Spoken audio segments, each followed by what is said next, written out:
the main sponsor of the podcast is 16 co-working spaces, and I really want to make a quick tour to show you what they have in their facilities. This is the big boardroom where the magic happens. You have more spaces for work, like desks and stuff, kitchen, a toilet, and a full-on shower. More desks, a tiny meeting room for like video calls or anything you need to do really. A bigger meeting room with a TV in there, and then a small one with like sound absorbers and stuff, so you can have like really good audio quality. Oh, by the way, more desks, and the lights are not on right now, so it doesn't look as nice as it does normally. You have like a food area, bunch of snacks, more snacks, coffee machine, and this is like the brightest meeting room. A small one as well, but I mean, with a view, coffee machine as well. And that's the whole space. They're renovating the floor below, so they're gonna have much more desks. They also have like iMacs and, you know, external monitors. You can also get a dedicated cabinet which can have your logo on it. So basically you have everything you need. So man, really good to have you. It's been a long process to get you here. Yeah. Partially my fault because I had other people, even though I asked you. I mean, I want to talk about basketball, etc. But before that, when you walked in, you said like, "Oh, how much is to work here?" Yeah. You like the space? Yeah, it actually looks really nice, and the setup is very nice. Even nice view. And the location is pretty good. I mean, it's very like, you would say, I guess, central. Yeah. You know? On this side of the island, yeah, it's very central, and it's actually it's easy actually to get here. Yeah, which I was surprised. And bunch of parking, man. Yeah, you can always find parking because they have this big parking lot. Yeah. By the way, we're talking about 16 co-working spaces, which is the partner of the podcast.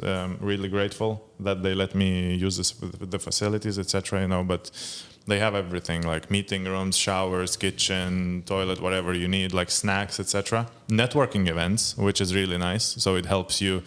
If you're like a freelancer or a small business owner, it helps you to, get connections and meet people, etc. So they invest a lot into actually customers and what they need in the location, And another thing, we have a new sponsor, a mutual friend of ours. He has 2 shops in Plaza Shopping Center, Quicksilver and Billabong. Exactly. And we're really glad. Yeah, the merch is here. Yeah. I got the T-shirt, everything. So representing the brand, and it's, I don't know, man. Like I have a few clothes from his shop, and the quality is always top. Like you buy a T-shirt from other, I don't know, shops. I don't want to mention any names, but might sound like Ershka or something.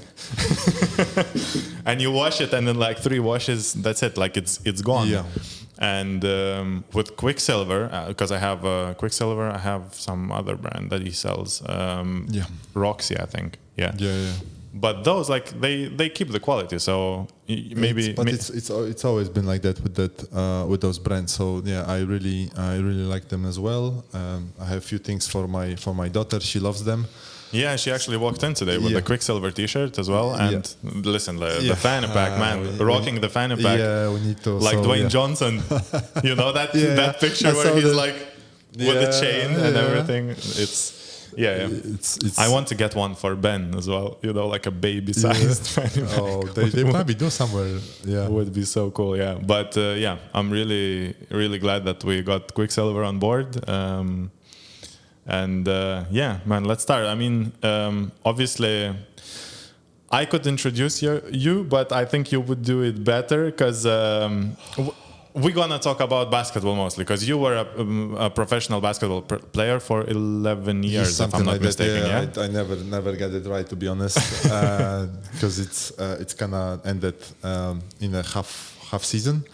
So I'm not sure if it was 10, 11 or 12, but like I did it for 20 years almost. 20, but not professionally, semi-pro part of it. To be honest, I count those years as fully being immersed in basketball because like I started in high school and it was 2 practices a day every day, 2 games a weekend, and school in between. And it was like this. So basketball was first, and then school in between. Let's take it like way back. Yeah. When did you start basketball? Did you start late, considering like? I was to be honest, kids start like 5, 6 almost. No, I was very late. I officially started 15, and first day of high school. 15, yeah, that's 15, that's really late. That's when you join like junior national teams or something. Like at that age. I was there a year after. After the freshman year in high school, I was already on a junior national team. I believe I remember correctly. I'm not sure. But we're talking in Poland. Yeah, in right? Poland. Still in Poland. Yes. Okay. So I come from Poland, and basically before the high school, I was playing with my brother and his friends. And my brother is 6 years older, but there was not as tall as me. Like I outgrew him fairly early because I passed 2 meters like when I was 15. I was tall always. I was always the tallest from the my 3rd year in the primary school, I was taller than my teacher, and at the 5th grade I was the tallest in school. And then I grew up more and more, and I was when I was 8th grade, right before high school, year before high school, I reached the 2 meters.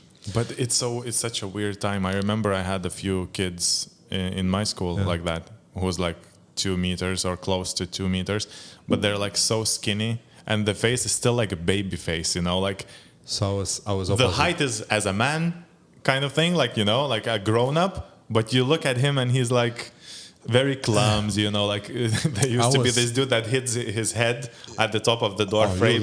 You learn quick. Every time, you man. learn Every quick. time. I mean, I learn quick. I bumped my head a few times, and then I learned. It's still it's a habit. It's imprinted in my head, duck. Even if I can pass through the door, normally I still duck. I noticed today in the lift. Yeah. You were maybe 1.5 centimeters from the top of the lift, man. Being in Malta, it's funny because even for you, it's probably challenging. Yeah, but I'm 193, 94. Yeah, depends if it's morning or evening. Yeah, but it's still challenging for me. I bump my head. I can bump my head pretty much everywhere. I feel so sorry because you couldn't go to Rabat, the catacombs. No way, man. Or you had to be on all fours, basically. Or did you go? No, I went there. You went? But man, it's 170 at most in some places, but I went there during the summer, and that's it was so humid inside. And after 45 minutes, I was I'm done. Because it's in, out, and it's from the heat to that humid place, and it's I was squeezing through the holes. It was great. I recommend to visit. For you, it should get very claustrophobic as well, because the space for you is smaller than for the other people. I'm cautious, so if I see that I'm not gonna fit, I don't try to fit. So I just it's nice. I see everything. So here is the phone. Take some pictures, and you'll show me. Basically, but going back, I was to be honest, it was kind of funny because I was 2 meters tall, but I was a chubby kid. I was a chubby. I had I remember I was a little bit more than 100 kilos, but no muscles. I was a chubby kid, and I kind of figured like I'm going to the normal high school. I got accepted to the normal high school kind of close to my home.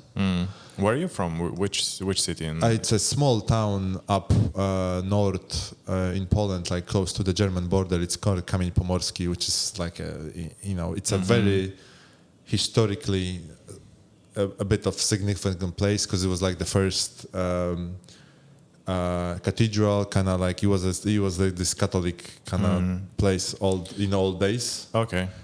But like it's a very small town. And I was gonna say your surname has German roots, no?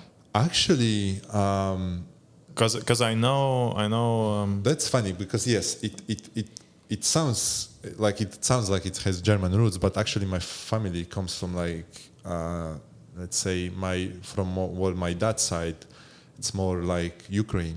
Really? Yeah, they emigrated like long time. Like actually my dad went there a few years back, and he actually chased his like old family roots, but he was like basically he went to Ukraine before the whole war happened. So but from 2014 it started, so it was already like it was but like semi-active war happening. But on the other side, he was more closer to the Polish border. But yeah, like it's interesting because I'm quarter Ukrainian. My granddad he is from Ukraine, from what's the name? But close to Lviv. But for the roots and all that history, like you probably have to speak with my brother. He knows. He's more into that, the history and the roots, and he knows the names. He had pictures, so like that's more for him. I'm to be honest, I'm terrible about that. So, but yeah. So it's actually funny because then my dad's family, they were like in the south of Poland on a west side, and my mom's is more like a central east side, but also more south. And they actually after the college, they both finished college, and they end up in the same small town up north, and they got connected, and then like we lived there all their life. So I got accepted to the high school, and there was a small team there. That would be my first coach, and I was supposed to play there. And then right before, I think a month before the school start, in the middle of the summer, the junior national team coach, Polish national team, came with like sparring to play sparring with one of the teams, like a senior team that was in the city. And he was asking like the local coaches if they have any tall kids that can, that we can bring it to the school. Yeah. And that any coach, unseen talent. Basically, yes, or a talent or unseen talent, but like they were looking for a tall guy that can, coach. And my first coach, which I'm really grateful, he was like, yeah, I have a kid, but he's tall, no muscles, and he doesn't know anything about basketball, because I didn't know anything about basketball. Yeah, I was going to ask, because did you start playing at that time I was only? playing, but I was like playing like we do outside like playing. Like there was no structure at all. So like, no basketball basics. No, I had, they after a while they called me, the coach is actually great. Like he was happy about that, because I was a blank canvas. Like I had no bad habits.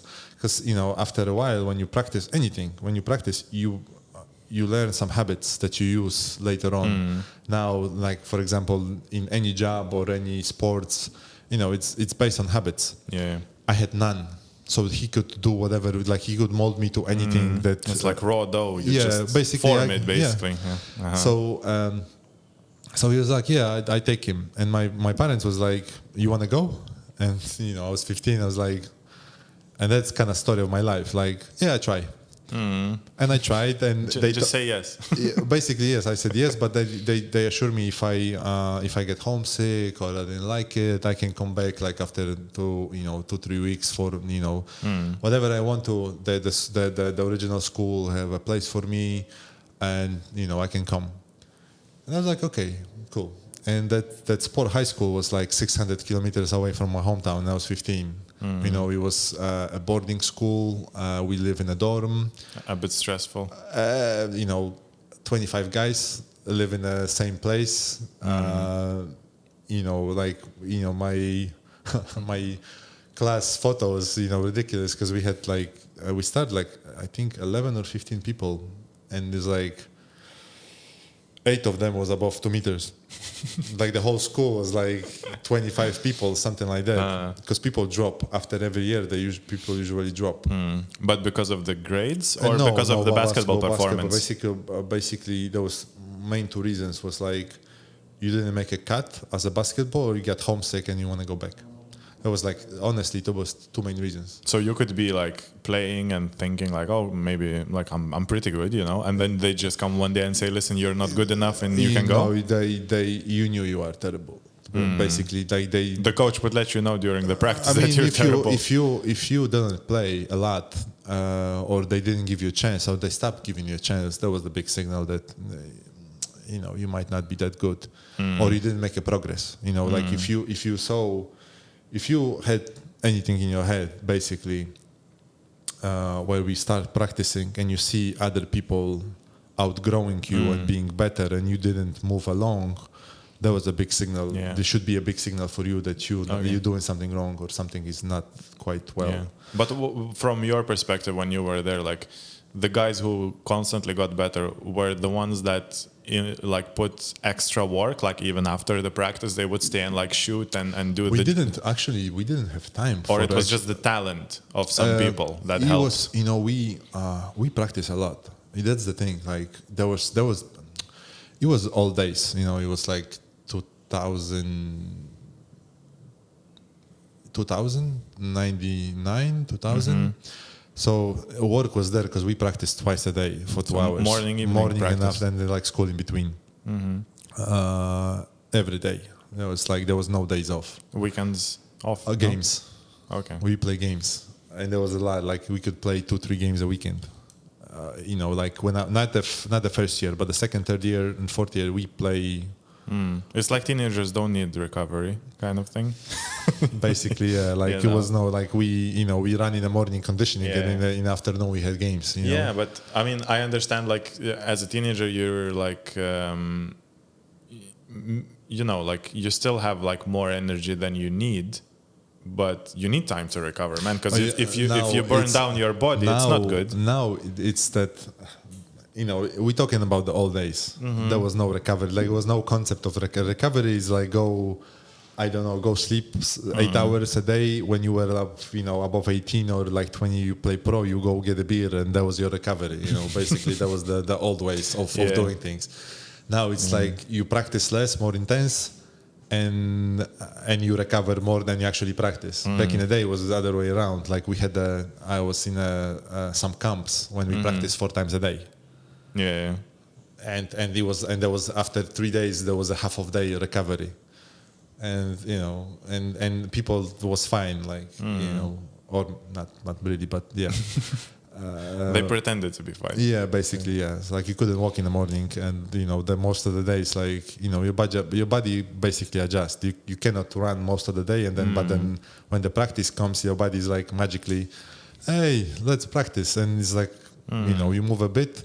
And that all those places that hurts kind of goes away, and you practice for 2 hours, and then it hurts again. It's kind of when you warm up, you don't really feel that sore anymore. Plus, it's adrenaline, all kinds of stuff. So and if you have actually passion for what you do, that helps as well. Yes, and then I was just wanted to get better, and I was, there was always a competition. That kind of drives me. The competition, it's there was always somebody better. Oh, I saw it a week ago. Yeah. We played the tournament, so people know context, But that tournament, it wasn't. No, let's be honest. It wasn't the best team didn't show up. Yes. But we play, together sometimes once a week, and me that those games when we play together during the week, I'm more relaxed. You're 60% intensity, and then we went to the tournament, man, and I could literally see the switch when the game starts. He's basically yes. That's the competition, and it. Okay, good. It's a kid just fell, but she's okay. But I saw it like in slow motion, man. No, she's fine. It's okay. So the competition always brings that in me. Like I'm fairly relaxed. And then this switch goes on. There's a game, and I play to win, and I always wanted to win or give my best. I don't try to do it a lot because of it's not a good way to living. Is always that pressure of winning. So, but like, it's stressful a bit. Yeah, but I was gonna ask, like, high school made you like that, or you were always like that's your personality type, especially in basketball? Because I think it can be like kind of installed into you, right? It's kind of both a bit, like thanks to my coaches. And a bit of me, I guess, that I learned that the drive, because it's a drive. But I like, for example, I don't want to compare myself to Kobe, obviously, because he lived at 24/7. Like he was obsessed with basketball, and basketball was first. I learned that you on a basketball court, that's one thing. Outside a basketball court, that's a second thing. So I try to keep it to the court. Like if I go for the win, or we play some competition and there's something on there's some stakes. I play that, like you said, the switch is on, and it just goes. It's funny you mentioned Kobe. 2 days ago, maybe I saw that video again. Where he dislocated his finger, comes to the guy goes like, breathe. I did it. Pops it out, and he like goes, I did it. And he just went to shoot free throws, man. I did it so many times. Really? I mean, I play with the. It's painful to watch. That's painful. I play with the. I got hit game before, and they cut my eyebrows, and I was bleeding, and they like stitched me on the place, and I went back to the game. I would like blood. Talking about competitiveness, right? The blood uniform and everything. Like I was like, they just patched me and I went in. Because they can put some cream to stop bleeding, I think. No, as they well. put like a little plaster, like those little semi-stitches things, like those little plasters. Yeah. And they put the big one. Like a sticker. But I was the kid. Then they changed the rules. No blood on the uniform. Blah blah blah. Like the bleeding nose. I play with the bleeding nose. They just put the tissue in, so just doesn't come out.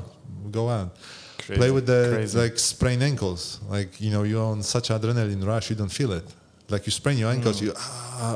Yeah, because when you're a pro, they can do those things called tape. blocks. Though we didn't have shots. They just we used to play with the tapes. Like there's a technique that they tape it up. Yeah, tape it up. So I was used to play with the tapes. When I sprained my ankle. But depends on the sprain. Like if the sprain's bad, you can't play anymore. No, you can. Like you can't put the weight on the leg. So how are you gonna play? It really depends on the person how you sprain it. Like there's certain degrees of the sprains. Like you can go light, heavy. But I usually when I sprain it, like they just retape it, make it really tight, and I just like on adrenaline, like I was like. Hop on my leg a few times and then I just keep on running, and then like I was fine, but after the game that ankle went. Exactly, like you make it worse by keeping staying on the court. But at that moment you don't care. Yeah, you don't care. You don't care.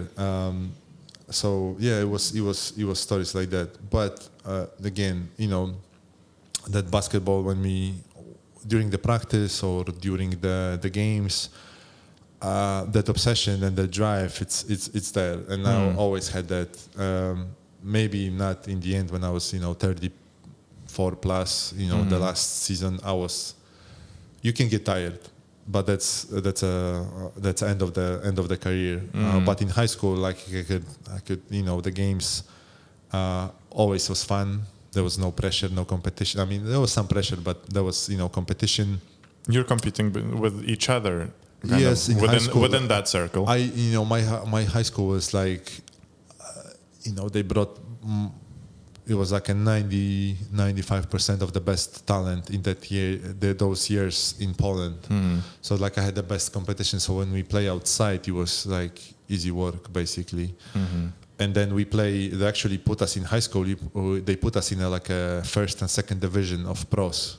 That's why I said you played with men. We play with the grown men. We were like 17, 16, 17, 18, and we play with the grown men, and they beat us most of the times. But that those failures make us, better. Yeah. Because we learn from them. Yeah, and exactly. I learned from them. Like that's the thing I always had, which is a good skill, and it's very helpful. And I would recommend it for everybody. Observe other people and learn from their failures. If somebody fail, like for example in basketball court, if somebody make a mistake because somebody was like make a nice move on them, I remember that he had that move. You want to learn that move. I want to learn the move, but I also want to learn how to stop that move. And I know that this is his go-to move. And I was like, okay, so that's his go-to move. So what's his counter? How can I stop it? It's like when I look at the basketball court, like when people, I look at a basketball, like I spoke with our Aki, with our mutual friend about that. We had a nice conversation about that. I look at the basketball probably completely different than other people. Because when I look at the players, I scout them. Like, okay, so he goes only right, he goes left, he got that, he got the shot. If you stop that, what else he can get? You're looking for like a weak spot kind of thing. Basically, yes. And everyone has a weak spot. Maybe Kobe didn't have one. Yeah, basically, no, those best athletes in the world, say, they don't. But usually people have, like I said, basketball, it's a game of habits. So how deep is your bag of moves? That's how it works, and that was my strength, because I wasn't the best athlete, but I always had a good head and a little bit of shot, and that helped me. Like I always like, okay, so he got that, I can, I can. You're more like strategic in basically, basketball. Yes, if you have to use what you got. And I wasn't the fastest, I didn't jump the highest, but I could think. But listen, like this is what Sharas did, for example. He wasn't the best point guard, the fastest, the most athletic, but he had very good, obviously, court vision. He had, but also like you have, he had this analytical thinking on the court where he's like, okay, I know this guy has this weak spot. This one can shoot from the left or go left. Yeah. Like he saw the players in that way, and I think that's why he became one of the best point guards in Europe. But he was always tough. He was tough, and he had this leadership. He was always the coach he was the coach while he was playing still. Yeah, but he had those leadership qualities, and he, basically, I know players like that outside the court, they like the softest teddy bears, like being the most friendliest, always like silly guys. But it's like this when you go that switch, you go on the court. He grabs people by the throat and run the whole. Like I know the point guard like that. He's like not silly, but like always like goofing around, being relaxed, very. I would say relaxed, friendly, and everything. But he goes on the court, and he's like 180 something. It's fucking game time. Basically, yes. He grabs people by the throat, like guys taller than him, and command them. It's like. It's kind of surreal to see that when you see like ha ha ha he goes, I own you, and you do whatever I tell. If you don't do, you're gonna sit on the bench, and he runs that like the guy who orchestrated the whole thing. But it's a really good quality, I think, to have, to be able to separate yourself. Like, okay, off the court I'm just a regular guy, and on the court I'm I mean, yes, a beast. Yes, but also if you want to be the best, you actually kind of have to in anything, like even like especially in sports, if you want to be the best and you want to be be successful, you have to be those qualities that you bring on the court, they have to be kind of in your life. You have to make that basketball or anything, any sports, that has to be the first place. And there's a lot of sacrifices that people don't see. Like if you want to honestly be the best, everything has to change. So the basketball and your family suffer, your kids suffer, your partner suffers. There's no higher priority basically than yes, the sport you that you do. And if you want to be the best, that's what you have to do. And not even just the sport, like anything you do, I guess. If you're like you want to be, I don't know, the best drummer in Yeah, the world. I Like mean- you just play drum, like any option you get to play drums, you play drums. You know, Yeah. like you do everything. You yeah. like it's 24/7. You live that life, and that's what you have to do. But this is like crazy hard. I mean, mentally, I think, and you have to be a bit obsessed, I would say, or even like, you know, not right in your head to some extent, to just like be so focused on one thing. You know, it almost sounds a bit like autism. You know, when people are very focused on one thing and they are good at that, but then everything else is secondary. You know, It can be, and in some degree it is. It's really up to you. and I feel like you can regret it as well later in life. I heard stories. You know? You know, like we all do mistakes, and it's not about regrets, because it really depends how you live, how you want to live your life, and it has to be a conscious choice. Not forced, for sure. No, not forced. Like, I mean, at the beginning, when you were a kid and your parents force you, I'm up to forcing kids to now, especially nowadays.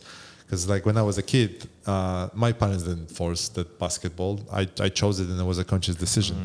But not everybody as me. And like if you want to be successful, especially when you're a kid, like your parents has to kind of push you a bit. And I'm not to hurt kids, but you have to kind of like help the kid as a parent to it's. I think it's very tricky.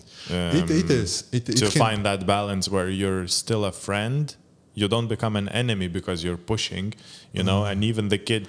But you know what? Because as an adult, you understand that, he might be good because he has these physical qualities, etc. But the kid doesn't see it at the time. But you know what?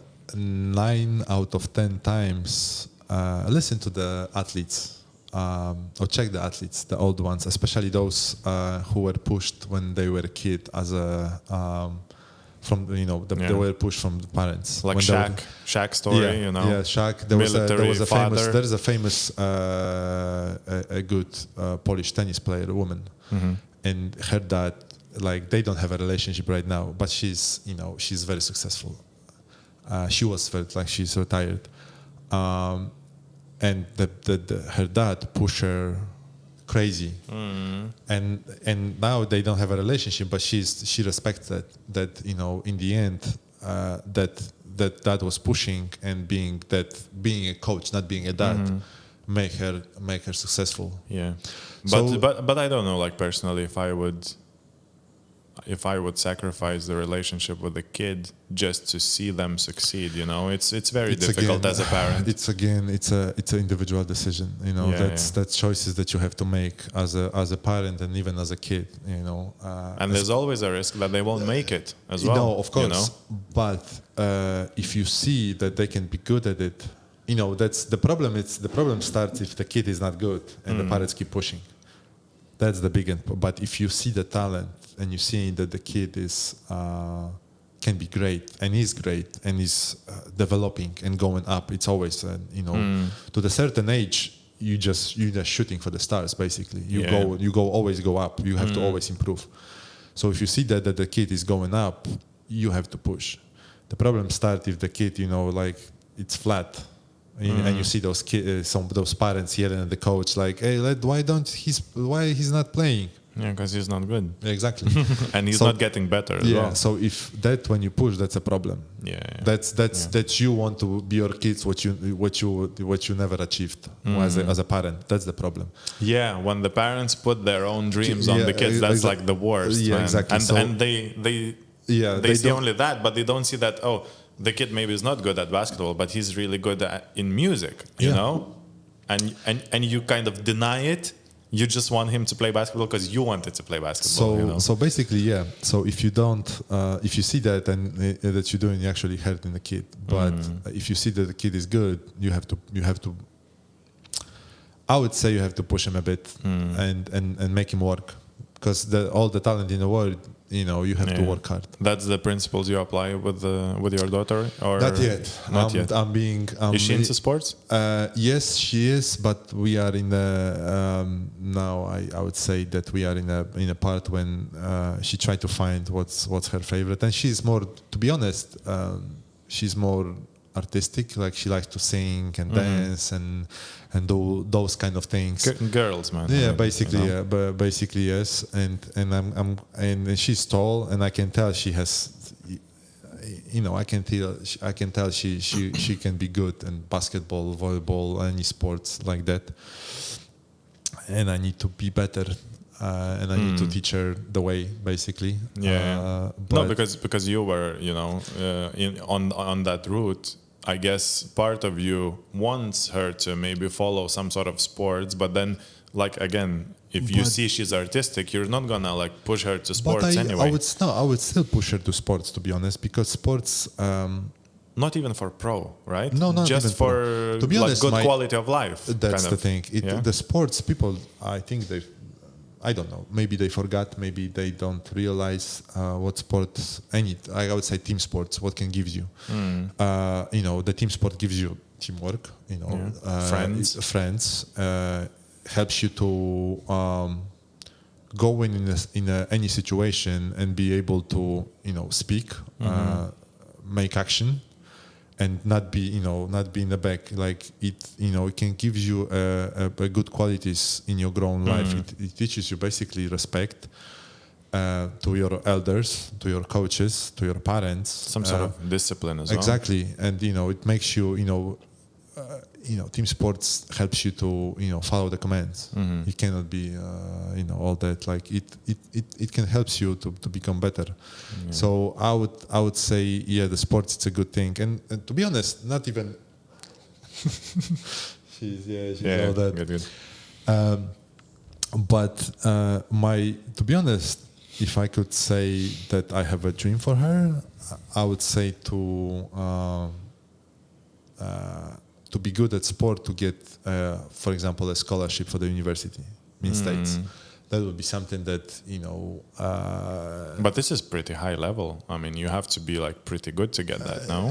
To be honest, it really depends. I didn't know back in the day when I was going to play collegiate level in States, that there are so many levels. You can be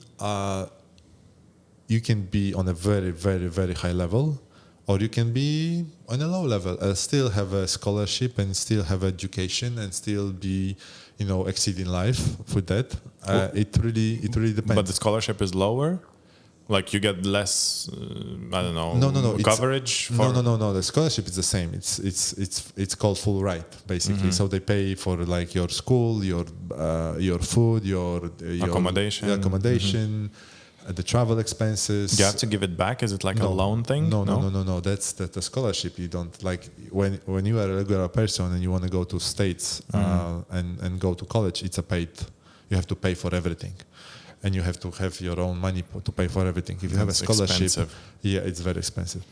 And if you have a scholarship, you don't pay anything. You just give them your 4 years, or 3 years or 5 years. It really depends.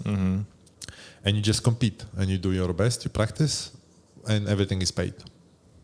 Okay. So, but I didn't know. I always thought scholarship is just for like the best. No. At certain sports, Yes. Like if you make the college team, you get the scholarship. If you're not in the team, no. No, but with the scholarship, they actually recruit you. So it's like every school, let's say every year, they have a team. So let's say 12, 15, like. Speaking about basketball, it's like 12, 15 people. So that's 12, 15 scholarship. So let's say every year, those, it really depends from 1, 2, 3, 4, 5 seniors. There are some seniors, so they're going to leave. So those scholarships become available for the next year. So they know who's going to leave. So they know how many spots they have and what position they need. And they go out and recruit. And they can recruit from United States, or they can recruit all over the world. It really depends. So they send scouts? They have scouts, or they now it's easier. Yeah. Because a bunch of videos. Plus the coaches usually, because it's not Europe, so like even a simple college team has 3, 4, 5 coaches. So one of them they just send them for like a let's say European Championship for juniors. And that's what happened to you after high school, right? Yes. They found you in high school and Not recruited in high you. school.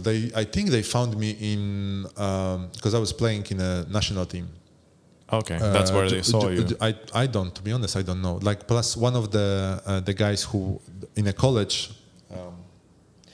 to the college that I went, there was a guy from my school, from my high school that played there, and they wanted to bring another Polish guy. Okay. He might have put in the word for you or something. I think he put it.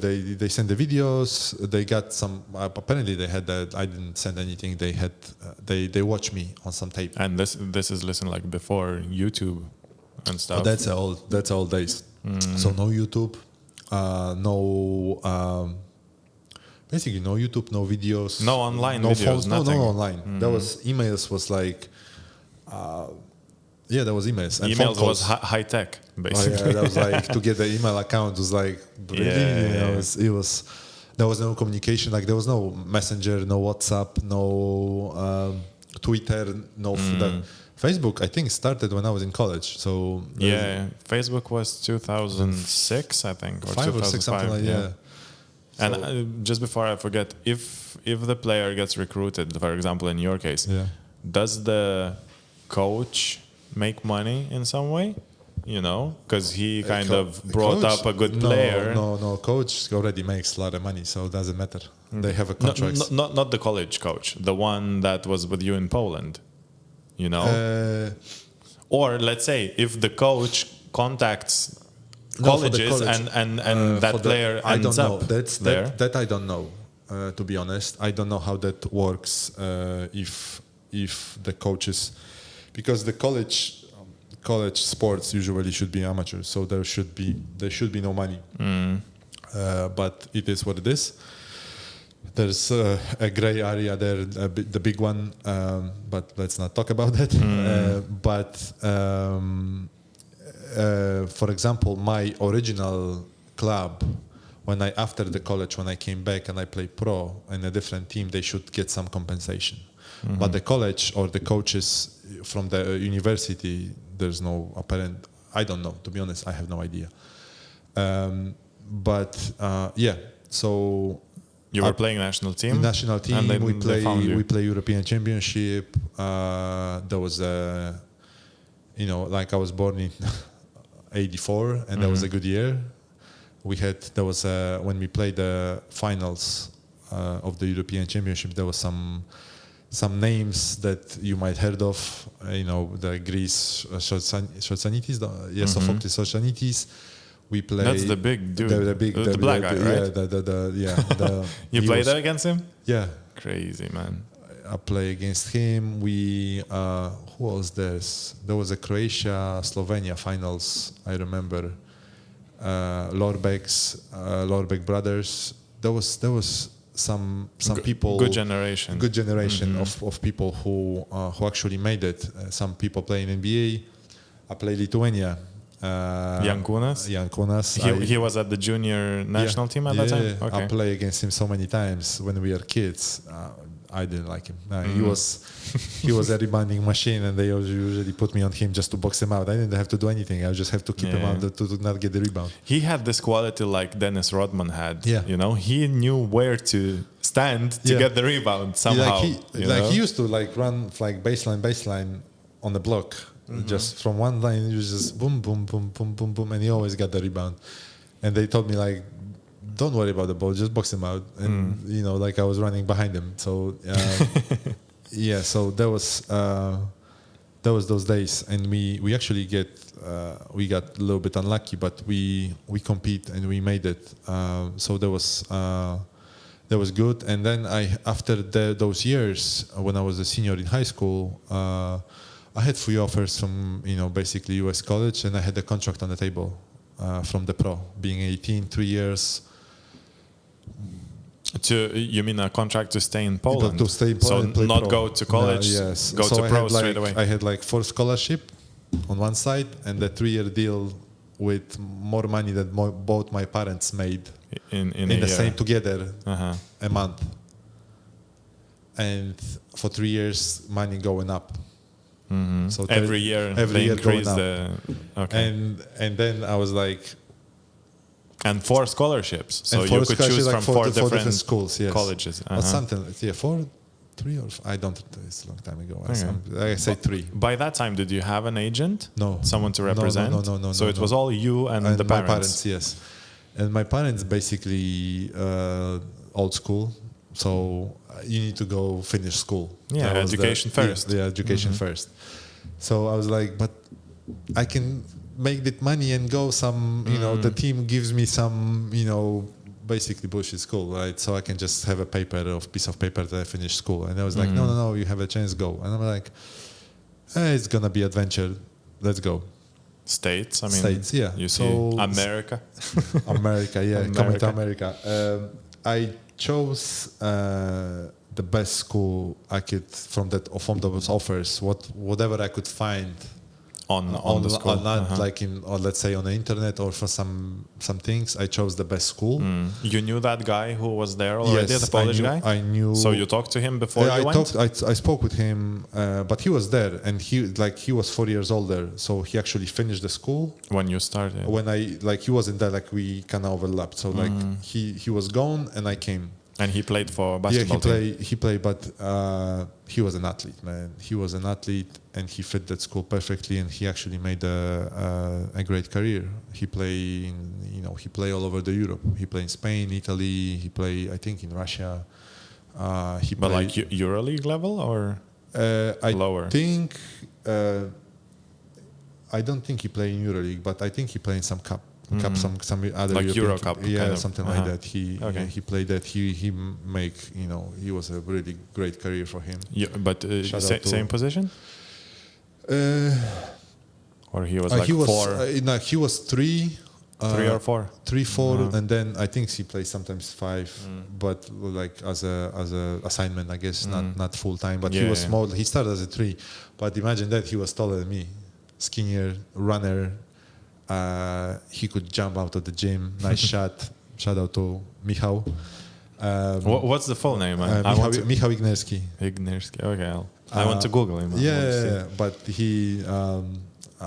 We kind of finished the same college, and he would kind of recommend me. And I went to the best school, which was the Mississippi State University in the SEC conference, which is Southeastern Conference. And if you know a bit about those levels of different conferences, this is like the most athletic conference. And basically this year, I think they won everything in the NCAA. They won baseball. How many conferences there are? A lot. I didn't it's even very know. The American structure, man, it's so confusing with basketball. Any sport, because it's applied to actually any sport they do. It's because people think NCAA, and NCAA. Yeah, that's what I think. But it's actually a tournament in March. So you have to win your conference. You have to go to the finals. Or you have to be invited. To and go then to the there's finals. a tournament in March, and it's like a championship tournament. So there's 65 teams, and how many? 65 teams going to and they seed it on both sides. Oh, and it's 65 teams, and then the 64th and 65 teams played for the 64th spot. And then it's first round, second round, and then you got that Sweet 16, Elite 8, and Final 4. That's how it's structured. There's a tournament in March, and you just basically play every weekend, something like that. So the NCAA, it's this organization that controls the sports. It's the NBA of colleges, kind of. Basically, yes. Yeah. And I think so. And there's the biggest tournaments. I think there's top 5 conferences: SEC, Big 10, Big 12, ACC. There's the major conferences, which bring the best athletes, best sports, and then you got those low ones, low conferences everywhere. Plus, there's also there's the Division 1. We're talking about the Division 1, but there's also Division 2, and I something like that. There's like a bunch of different conferences, but because it's like only 300 teams in D1, and how many kids, how many athletes. So there's a lot of different conferences that you can, like I said before, you can always find a spot for yourself. You don't have to go to the best school or the best conferences. You can go a job down. There's also a junior college. That's when you said about scholarships, right? That there's different levels of scholarships in a way that you might not be in the first division, right? You can be, I don't know, much lower and still get the scholarship. Now, the scholarship is the same. It's just the level that you compete at is different. The school still pay for everything, and they give you a chance to, to play, to practice, to go to school, to get the normal degree from the school. So let's say in this situation you get invited to play the first division level. But if they see that you're maybe not good for first division, they would push you down, or you lose the scholarship. No. It's you cannot. I don't think you can lose the scholarship because you are not good. You're not just gonna play, and they just, they next year. That's a dark side of the college. You can transfer yourself if you don't fit that you're gonna play, and you, like, say for example the school is, the level is too high, or like you don't like the coaches, you don't like the players. There's always I think they did something new, but to change the college completely. Yeah, you can change the college. You can go to the D1. You can go from D1 to D2. You can go from D2 to D1. You can transfer. They usually have the problem was if you transfer from D1 to D1, you have to sit up a year. You cannot play immediately. You have to. It's called like a redshirt transfer or something. And now I think they did it different. I don't follow that exactly. They did something that it's called portal. And I think after you transfer, like Star Trek, man. Basically, and then I think you can play immediately, something like that. If you go through that portal thing, but I don't know how it works. When I was there, you couldn't. If you go lower, you can play immediately. If you go higher in a division, you can play immediately. If you change from different conference to different conference, I think you had to sit out a year. But there's always an option. So the scholarship is the same. It's just a level of competition. It might be different. Okay. So the only kind of tricky thing is to actually get noticed and to get scholarship. But once you get it, you have a lot of options. And the scholarships you not just get, I think, for sports, right? There's other things like for science or something. But it's different. It doesn't pay for everything. Because my friends had some not athletes, had some scholarship that they, for example, they deduct like 10% of your tuition. Okay, so it's a minor change. I mean, unless you are the school have the science. The best schools, they probably have some science, but it's like one spot a year. For sports, you get covered 100%. Yes, but there's also more options. Like if you're good at school, if you're good at sports, it's easier to get noticed.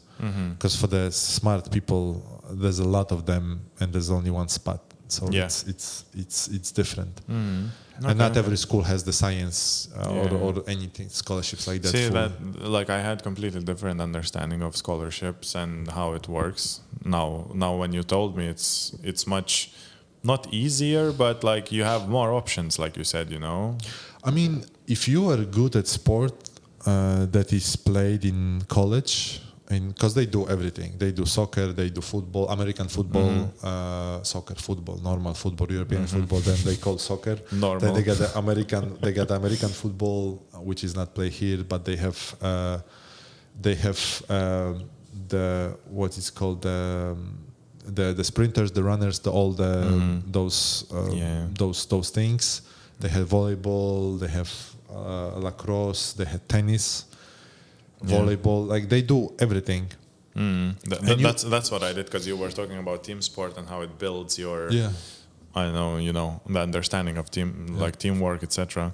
I did athletics sprint for 6 years, I think, when I was in school.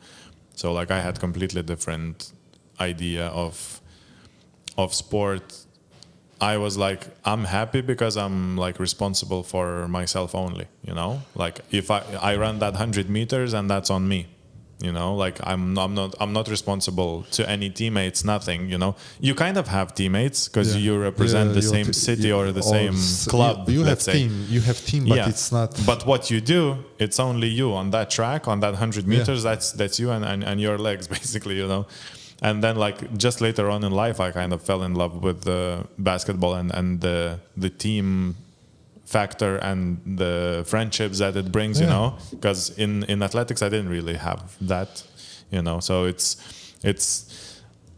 cool because now I understand that team sport in that sense is better, I would say, you know. I never did individual sports, to be honest, for that long, so it's hard for me to say anything, but I'd say individual it's more pressure. Because you put yourself more on your shoulders. But then if you fuck up, that's on you, you know? Like you don't have to look at the eyes of the teammates and be like, listen, I'm sorry. You know, if I miss the buzzer beater. You know what I mean? Yes, but at the same time, those buzzer beaters are very specific situations. When true, you know, like you miss more than you actually make. So but you know, the funniest thing is, for example, in basketball, that mistake that you did 2 quarters ago can actually make a difference in a game. So you know, but any mistake. Yeah, but basketball, it's a game of mistakes because like you cannot be turnovers.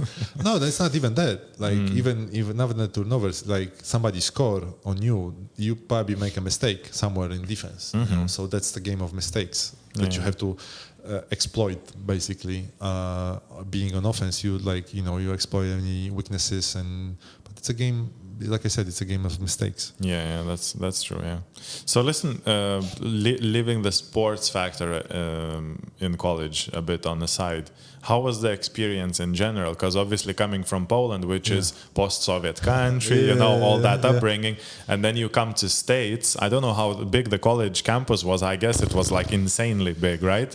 And it was only one campus, because sometimes they have like different campuses. Yes, it's actually. And I want to hear the story about all the parties as well, man. First thing first. So if I could have a chance, I would do it again, all over again, like in a heartbeat. Really? Yeah. It was that good? Yeah. From this, we said outside the sport, I would probably change the school to play more, because I wasn't playing what I wanted to play. Minutes that you wanted to play, I guess. Basically, yes. So I could maybe go a little lower, because I really went high for one of the highest conference, one of the really good teams. So I wasn't playing my minutes that I wanted to. But outside of it, it was like, it was one of the best experience I had. The first years, 4.5 almost, was great. You know, basically, I don't know how that worked. In Malta, it might actually work very similar, but I don't know how that worked in Lithuania. In Poland, it was completely different. Like basically, if you had a big city, so there was like different tech universities, there was a medical school, there was some technical school. So there was like 5 different schools in a big city. Yeah. There, it's one like they put it all together. So the campus was like back then was like 16 or 17,000 people. And it wasn't a big campus, to put it in perspective. We had a football stadium, American football stadium for like 55,000 in the middle of the campus. Okay. I play on a Colosseum. It's called the Colosseum, the Hump. It held at like 10,500 people for the basketball. And when we were good, it was packed. Wow. So it's.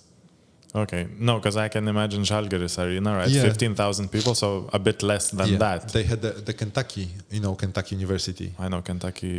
They play outside gym, outside the campus. It's like 20-something thousand people, and they had a lottery. They have a lottery for students. They used to have a lottery. I'm not sure now. They used to have a lottery to get a ticket, because there was so many people want the ticket, and So there was like 16,000 just students, and then they had it's called the Starkville in Mississippi. They used to call it Stark Vegas. a bit of it was a small low town. So they had those 17,000 students, and they had the same amount of people who work for the campus, or like in a city, to the restaurants, the bars, mall, clubs, all those places. So they had another, like, let's say 20,000 people. Yeah. And the campus was next to the city, so you just kind of like go in. There's like shuttle buses. They had the shuttle buses, infrastructure, everything. Yes, they had the shuttle buses around the campus even. Then they had the. So basically, the campus was divided into different parts. So like every part was responsible for something. Like I said, like one of them was more like a technical, one of them was more like a physical exercises. Like different faculties. Yes, kind of. basically yes, different departments. But we always interchange, like change buildings. But you can walk from one side to another side of the campus in like 15, 20 minutes. But 16,000 students and all live in dorms, or some would rent like a place in the town. So the dorms was like mostly for freshmen and scholarship and people, right? Like we actually so the first year we were obligatory to live in a dorm. Okay. And then after that we had the check, and we can every month, and we can rent an apartment outside. But the coach made us to live together, so we always had like 2-3 floors. 2 floors. There was like, let's say 4 or 5 apartments, and like it was like 4 bedrooms. So we always lived together as a team. Like there was no outside. And how many in the room? No, like single so basically rooms? we rent an apartment, and there was like 4 bedrooms. So each of us had own bedroom, and then we had the kitchen and living room, like a spacious place to live together. But each had a bedroom and a bathroom. But this is in the dorm. No, in the dorm.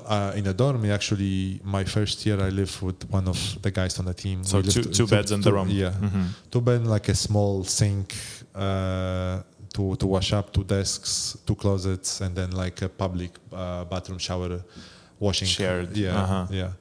So that was my first year, and then we moved out and we lived together. Which one was better? Obviously, the apartment, I guess, right? When you more moved freedom, out, because like the dorm was like there was always a guy downstairs, so like you guard. couldn't. Like you can leave anytime you want, but at the same time you cannot bring anyone you want. Exactly. Or like the certain times and stuff like that. Which is at that age an issue.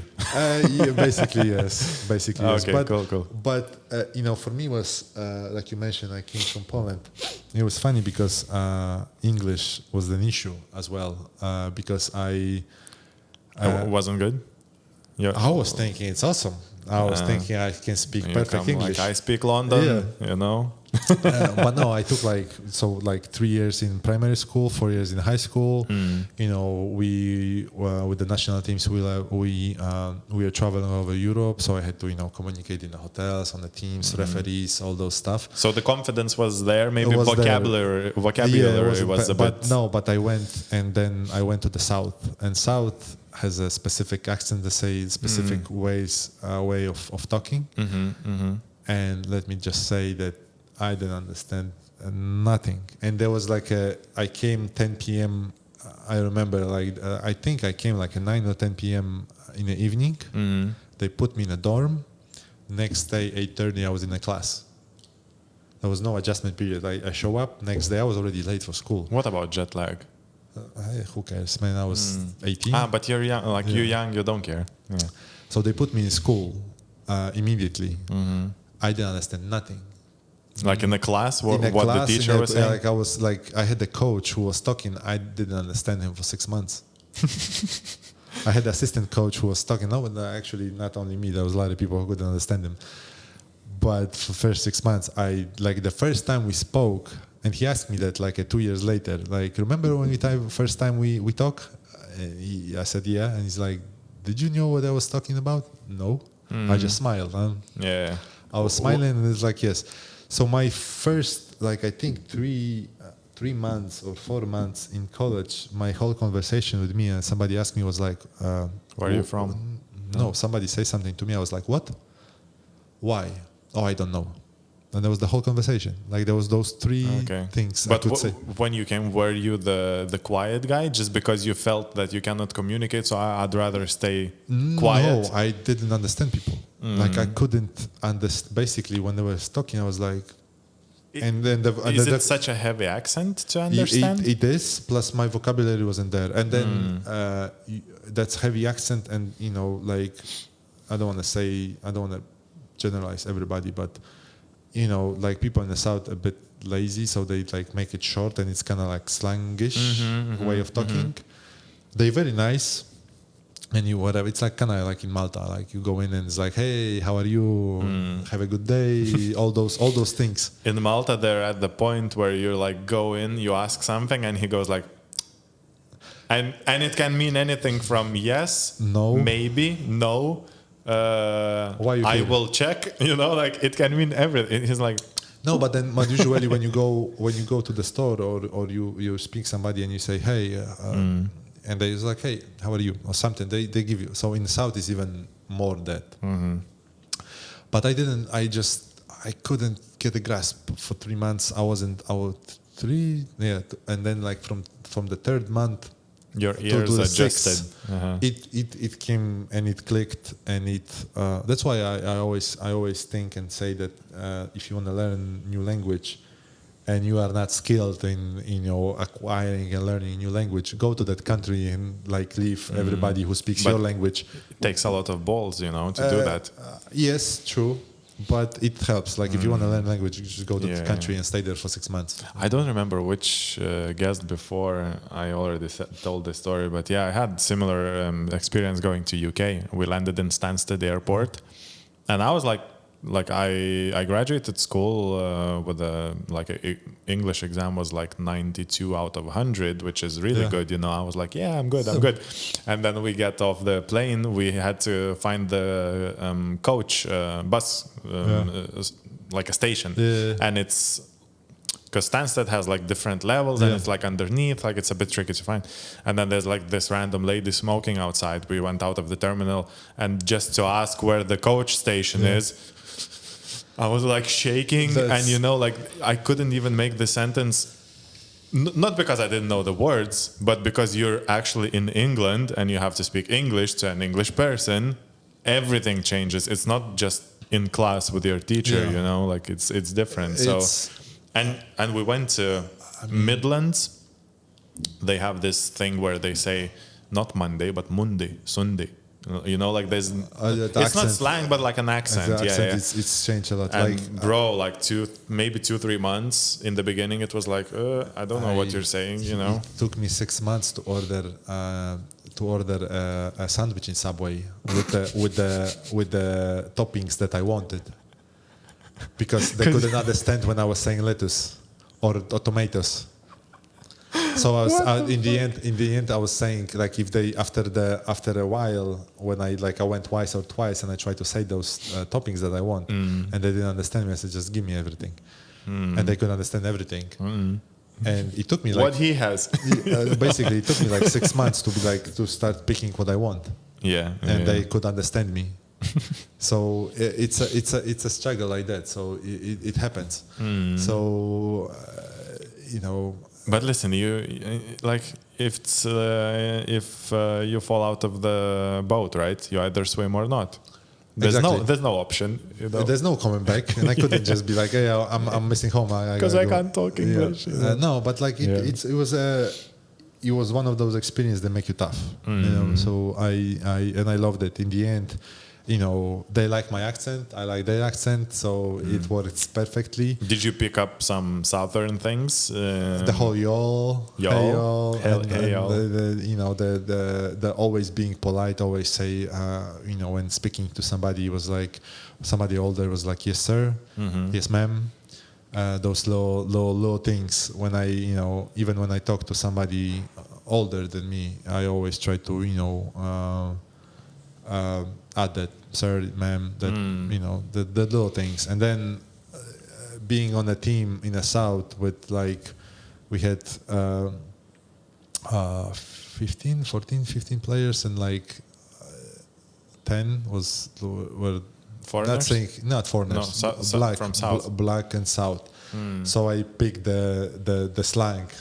So like when I talk with you guys on the court, it's always like, like I had some things and I'm being like, talking that little trash, and I talk a lot and it add another thing, another layer of adding stuff. So and Mississippi historically, that's where the slavery was hardcore, right? Yes. So there's a lot of still black people. Yes, I mean there. that state was like.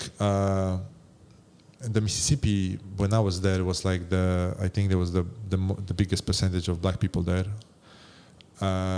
That state wasn't it was a weird state, to be honest, because you can feel the division between the white people and the black people, like different parts of the town. Basically, yes, and they the white people is like what's called the rednecks, which is a very hardcore. South people, moonshine loving crowd. Kind of thing. I mean, I love those people.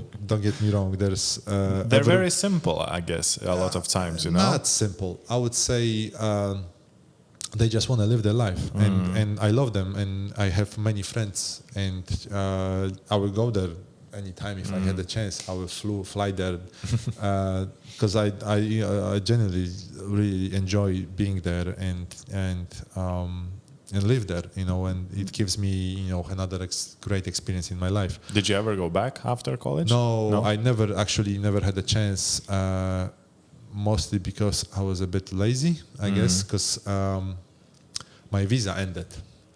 And actually go and apply for the new visa. It's a process. It's a process. Yeah. Now they removed the visa a few years back in Poland. Like if you...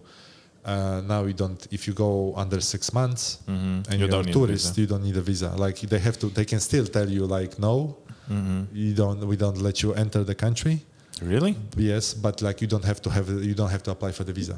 But anywhere, like you can go to even in Malta, they can be like sorry, no. But they have to like have some like you have to do something. You had to be involved in something, not to be let in. Yeah. Right. So yeah. Okay. But I think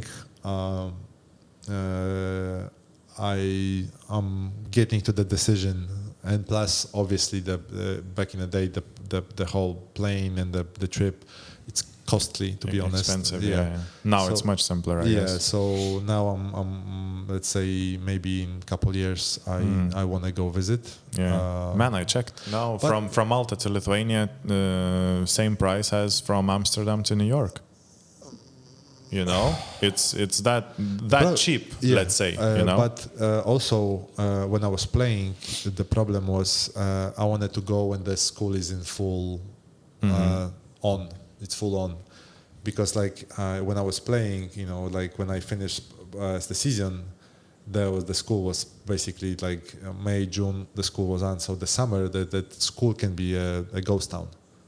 Because there's a lot of kids going. There's a summer school, but there's a lot of kids going, so that's not the full experience. Okay, so they all go back home. And then they spend the summers with the families. So you went back to Poland? No, for summer. No. I went after my freshman year, and then next 2 years I was straight there. I took the summer school, so it helps me to take all my classes and finish them all, so I didn't have to the school was quite easy. And my parents and my brother came to visit me a few times, so that was cool. Yeah. And scholarship you get all year round or just for the school months? No, the all year round. So you can stay. So in summer you go to summer school. Yeah. You might get like a part-time job or something, I guess, or just keep training. I didn't. I don't know. We train. We went to school. Like this, the school. The scholarships covers like they used to give us every 2 weeks. They give us little checks for money with money for food. And once a month they give us a rent place to the rent money, and I was doing some side hustles to get some little pocket money, and my parents sent me some pocket money, so it was enough. Like I didn't, to be honest, I didn't live. Side hustles that you can mention or not? Sorry? Side hustles that you can mention or I mean, not? I was, it's... Because I know side hustles from some other people in colleges that they did that they wouldn't mention on the podcast. No. It was more like a, go clean something, mow the yard, whatever, do some stuff like that. So it wasn't wasn't crazy, but if I wanna get something. You didn't sell weed, let's say. No. But I know people. But I mean, there. So it was, it was enough. It was a let's say back in the day, it was a much simple life. So just wanted to go to the bar.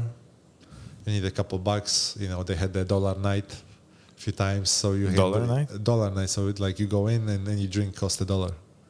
Any drink? Except like vodka and Red Bull. Cocktails and cocktails, I guess. No.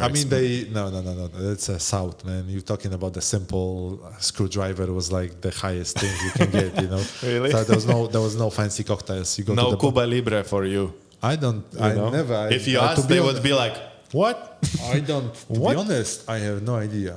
But we ordered like 30 beers per $30 and that's it. It's like we were in a group of people and like shot of whiskey or shot of vodka and then that's it. Yeah. That was the... Okay, cool. And like during the study months, did you guys used to go like to parties? Like, you hear these stories about like dorm parties or... No, the dorm, no, but there was outside, they had the fraternity parties. There was for people who don't know, the college in States had something, what's called the fraternities. Fraternities is like a organization. It's called the organization, which like brings group of guys together and they have a house, they have some certain rules.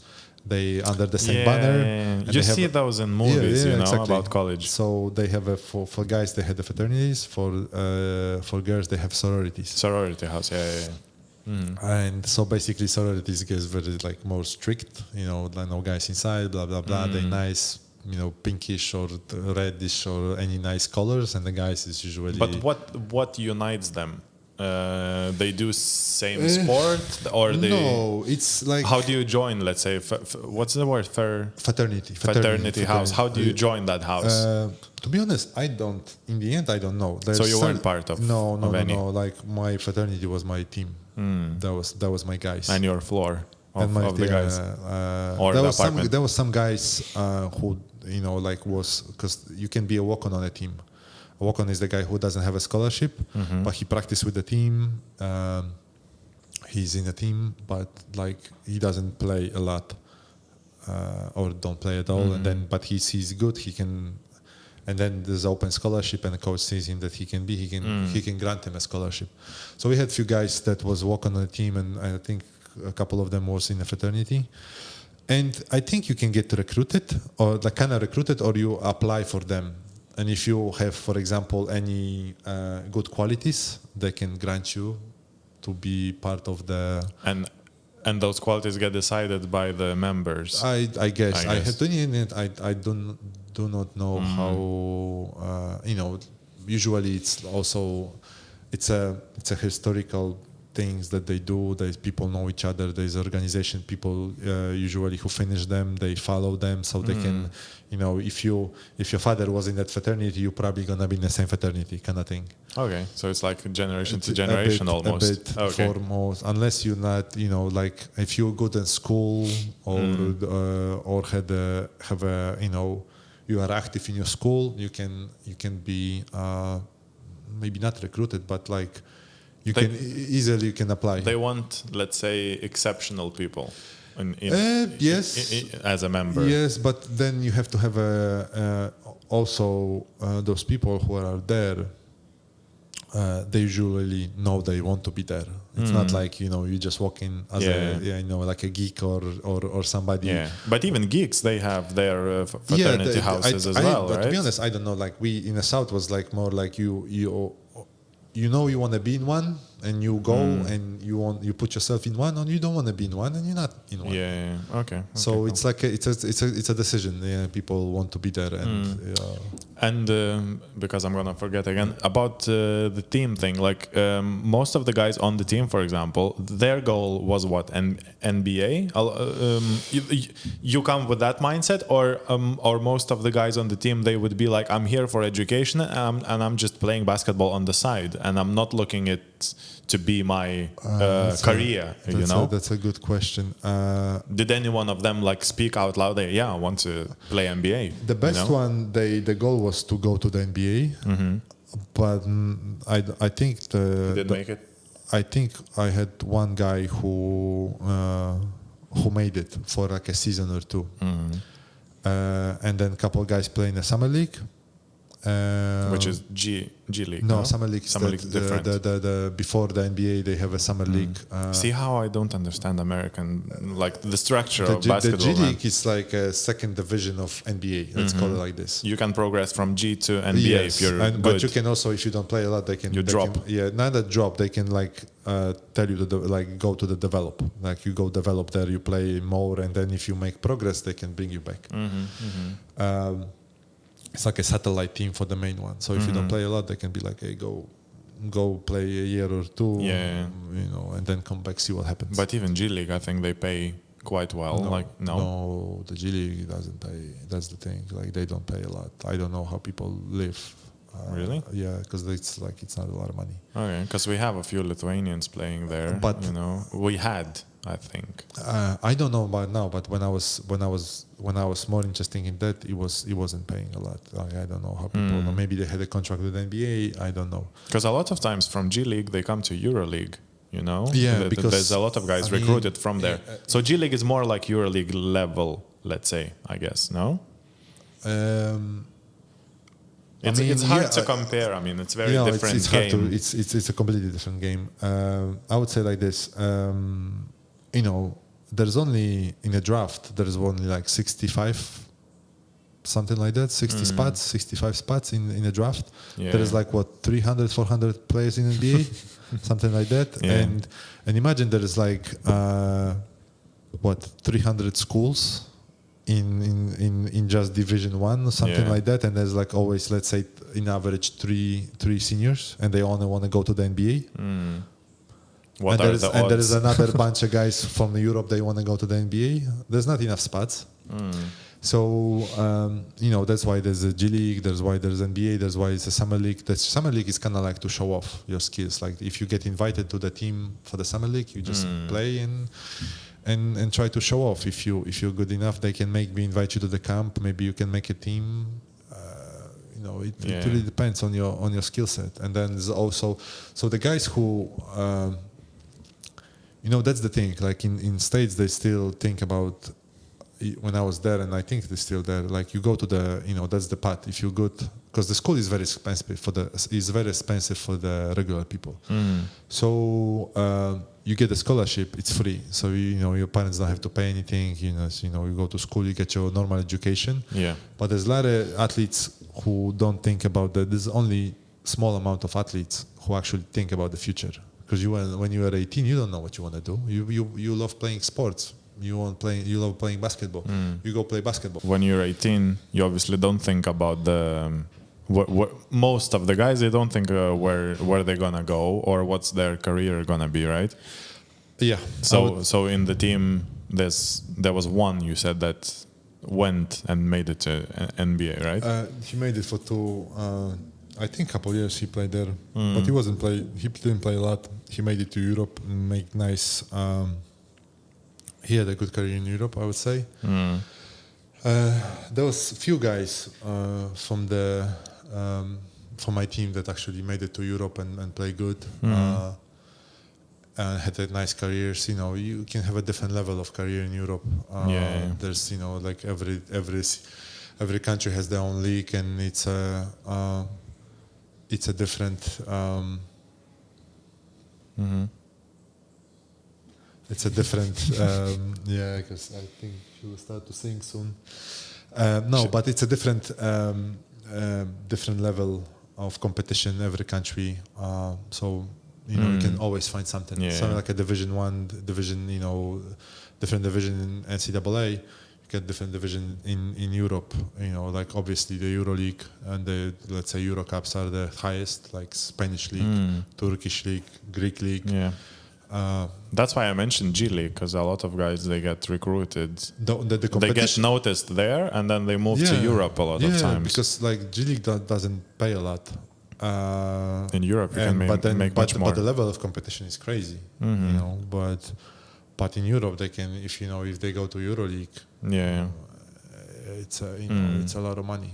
And so when you were in college, how many years you were there? Four. So your final year, your graduation year, you already knew that you're gonna come back to Europe and play pro? You had offers or nothing like that? That's the funny part. Like I was at that age when I didn't think I wanted to play, but I didn't know anybody. Like it was, still was those times. It was like 2007. So the internet was there, but and I didn't play a lot, to be honest. So I didn't, and I end up after my last game in college, I had a surgery, and so what did you get? Operated on? Ankle surgery, and I went home. There was two options I had. I had option to go back home and see what happens, or or stay, maybe try to get to the scholarship or some offer to go to the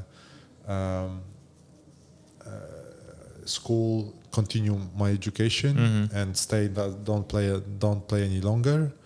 Continue my education, get a job, and just live in States. Yeah, because you mentioned before there's an option to stay in college and become like a assistant coach or something, right? And a lot of people do that. Not for everybody. No, but actually not right away. Like you have to have some type of career. And some people want to be an assistant coach immediately, and they talking to the coaches, and maybe they can get a job. It really depends at the time who you know. Which is a well-paid job, as far as I know, right? Yeah. Like if you're gonna become an assistant coach, like a scouting coach or something, you don't get a lot of money, but you can improve and you can get higher and higher. Because in your case, I guess an option could have been for you to become like their Polish market representative, kind of scout in Poland and even in Europe. I respect all the scouts, but I don't think I could do it because it's you live on the suitcases basically. You travel all the time, which is like I travel a lot, and then you decide someone's career in the way and future, and it's a big responsibility as well. That's for them, but also for you, because if you choose wrong and that player doesn't pay off, or you say that someone's not good and then he makes it like really high, in his career, and you go like, oh, but that's like that's one in 1,000, maybe. It's a gamble. It's always a risk and a gamble. So you can or you can select somebody and he can be great, but after 2 years he can have a big injury, which ends the career or basically. Something. But you never know. You never know. But so basically, like I kind of came home after the college and I didn't know what I want to do. Like I wanted to play, but I didn't know nobody. And suddenly, like I had 2 phone calls, and I had 2 phone calls, and I got on the team. And I signed my first contract, and from there it just became year after year after year. And so you came back. You had surgery in Poland? No, I had in college. In college, okay. So they did the surgery. Came back. I finished my rehab, and I came back, and I went on this little tryout. Because nobody showed me.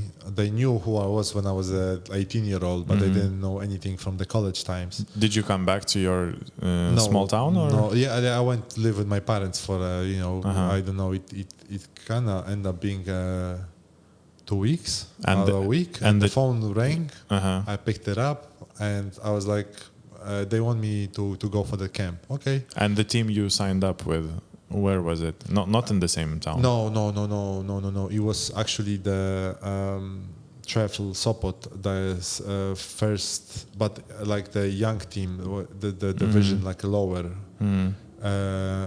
and we call them doublers, like second team of second the club. Team basically, second team for the club, because nobody knew. And I play not the highest division. My first year I played the first division, so it's like an extra league in Poland, and then there was the first division. And the team wasn't like a bunch of young kids, you know, and me, and I was like the oldest guy on the team, basically. But you know, we lost a lot of games, but we stay in the league. But I play good. Like I averaged like 16 a game, something like that, and like 8 rebounds or 7 rebounds, something like that. Had a really good season.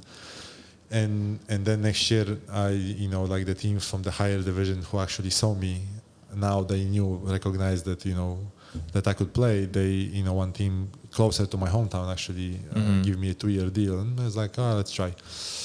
And I play good. And after that, like for the next 10 years, I play in the highest league. So how many teams did you change in those 10 years? A lot? Like 9. So almost every year you signed a new contract. New contract, new team. But that's how it works, kind of in Poland and most of Europe, I guess. I don't know about Lithuania, but Lithuania is like smaller, so it's smaller market. Yeah. But a lot of guys, I feel like they sign and then they sign, let's say 1+1. So 1 guaranteed, and then the next year there is an option to extend it or cut it, and some of them stay like 2-3 years, Jankunas, he stayed, I don't know, 12 years or something in Žalgiris. He went to Khimki for 1 year. Yeah, he played in Russia, there was an episode, but most of his career was Žalgiris, but they probably give him a bag, Yeah, I heard stories, even... what's his name? Mindaugas Kuzminskas, the blonde guy. He played for Zenit, I think, and the money that they paid him, bro. I heard stories, man. Like Russia is insane. Like it used to be. Now, not because of the whole war. It's different. But no one wants to play for a terrorist country, But back in the day, I heard stories about the bags of money coming in. Like this is a bonus. Like CSKA did some crazy shit as well. It's obviously not confirmed. Allegedly, they gave bags of cash to people. No, but like I had a friend who played for Khimki, and he told me like he came in and said like, hey, I need more, and they opened the vault and gave me like. Like just not I'm saying, but they give him something that he could live off. It's Wild West. A bit. Even why Coach Kurtinaitis. Yeah. He was with Khimki until I think he was in Poland as well. Probably he was around a lot, but with Khimki, he kind of in between the lines he mentioned that the money they offered him he couldn't say no at the time, and then they didn't make it to I think top 8 in EuroLeague, and they cut him. Yeah, that's they hire you real fast, but they would fire you real fast as well. There's a couple markets like that. Asian market apparently is the same way. Like there was a story. About one of the Koreas South, I think the better one. And hopefully not North Korea. You go to play basketball. Japan, probably China. If you come in as a foreigner and you don't score, like in South Korea, expect you to be a beast if you're coming in from Europe. But basically, the story was that South Korea pay minimum contract for foreigner was $25,000 a month. Minimum. And then all expenses covered. That's the actual money that you get. The actual money that you get. And it's probably net as well. Yeah. Do you know how much money Motiejunas made? Donatas Motiejunas, the guy who plays Monaco now? No, he was playing not China. He was in China. He was in China. Yeah. I'm mixing up because there was another guy, a bit lower level. Now he plays in local league in Lithuania, but he played in Taiwan, I think, for like 3 seasons. Yeah, you can. There's rumors that it pays. For 3 seasons there, you can probably set yourself for life. Yeah, and then your stats go up, man. Yeah. Like Motiejunas was like doubles, almost every game. But if you don't do that for 2 games, it's automatic cut. and they leave you, and they don't pay you. They just sorry. Bye. I think Motiejunas had some dips, but they didn't cut him. But he came with a big resume. You know, he was NBA, yeah. and I'm talking about the normal guys who come in and, you know, they bring you as a foreigner and you don't play that good. As if you come as a star and if you don't play that good, they can cut you like a coach. You know, and like I think it's fair to mention, you cannot underestimate the level there. It's not like super low level where everyone just goes and plays well. Man, there's good players there. There's good players, who are Asian, like local. You know, it's not like it's super easy. But every league, every country has certain things. Like for example, Polish league. I think now it's more recognized as a good trampoline for those foreigners to come in, play good, and they just. We spoke about Kevin Panther, who played in Poland, and you had the honor to play. I played against him, not with him. Against him. I show you the Panther.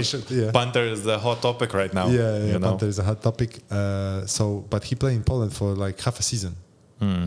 He make his stats very good, and some Greek team bought him. And after that, he ended up being now. I think he has a Serbian passport. So they naturalized him. Yeah, they naturalized him for Serbia, and he play for Partizan right now. But he play in a good teams. Right? Yeah. So. What do you think about this whole naturalization thing? I think it's kind of distorting the basketball image a bit. No, you think now about like especially the national teams. You know, the national like Spain now has this guy Chris Brown.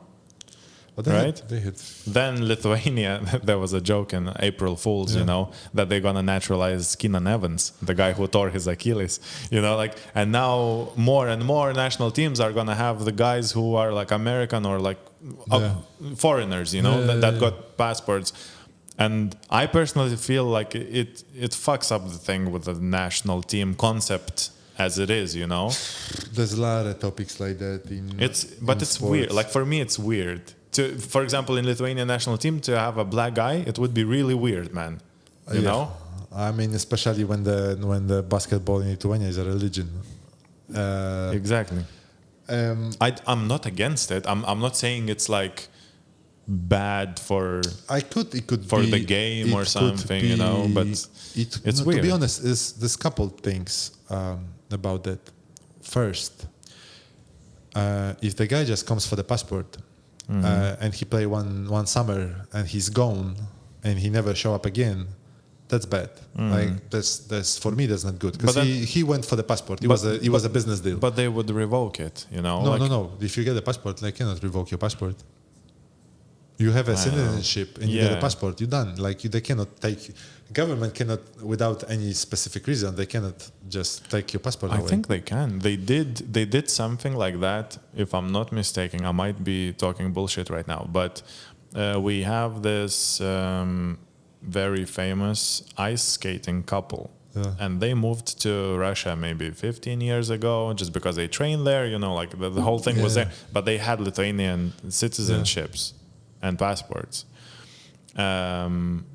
Because the chick was Russian, the guy was Lithuanian. They got married and they moved to Russia because ice skating is much bigger in Russia than Lithuania. So they set up there, their lives, etc. They have their own school, I think, or something. Anyway, and now this whole thing with the Ukraine happened, and because they are scared to lose everything they have, they started putting out posts and stuff, which not directly, but it supports Russia rather than Ukraine. Yeah.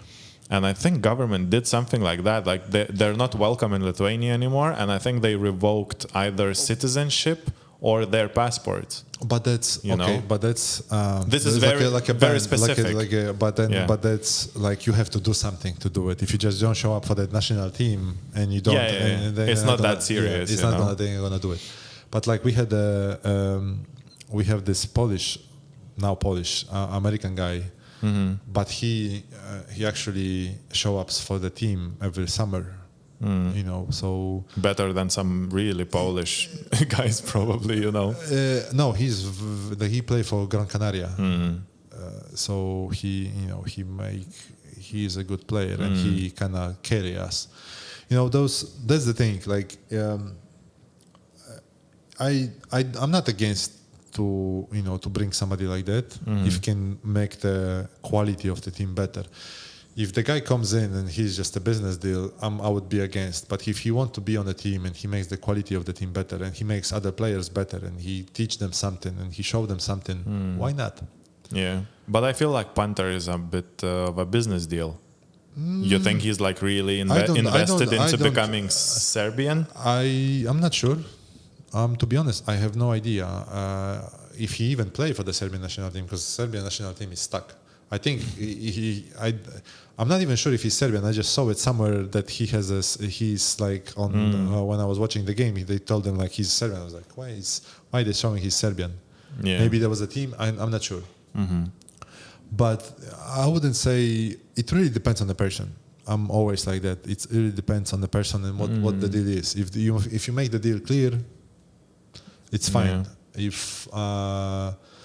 And I think it's much easier to do it through sports, because I heard, for example, if you want to become a UK citizen, you have to like pass exams of their history, language exams, etc. Like, I don't think he needs to do anything like that in Serbia. No. Even in Poland, like even if you come in and because I had a friend who I play with my third year, and he came from States. Mm-hmm. To Poland, and he met now his wife. They have 2 kids. They live together. He lives in Poland. He played in Poland, 12 years now, 14 years, something like that. And it took him getting married, and then actually proving that he's he's gonna stay. Yeah, he's gonna stay to get the passport.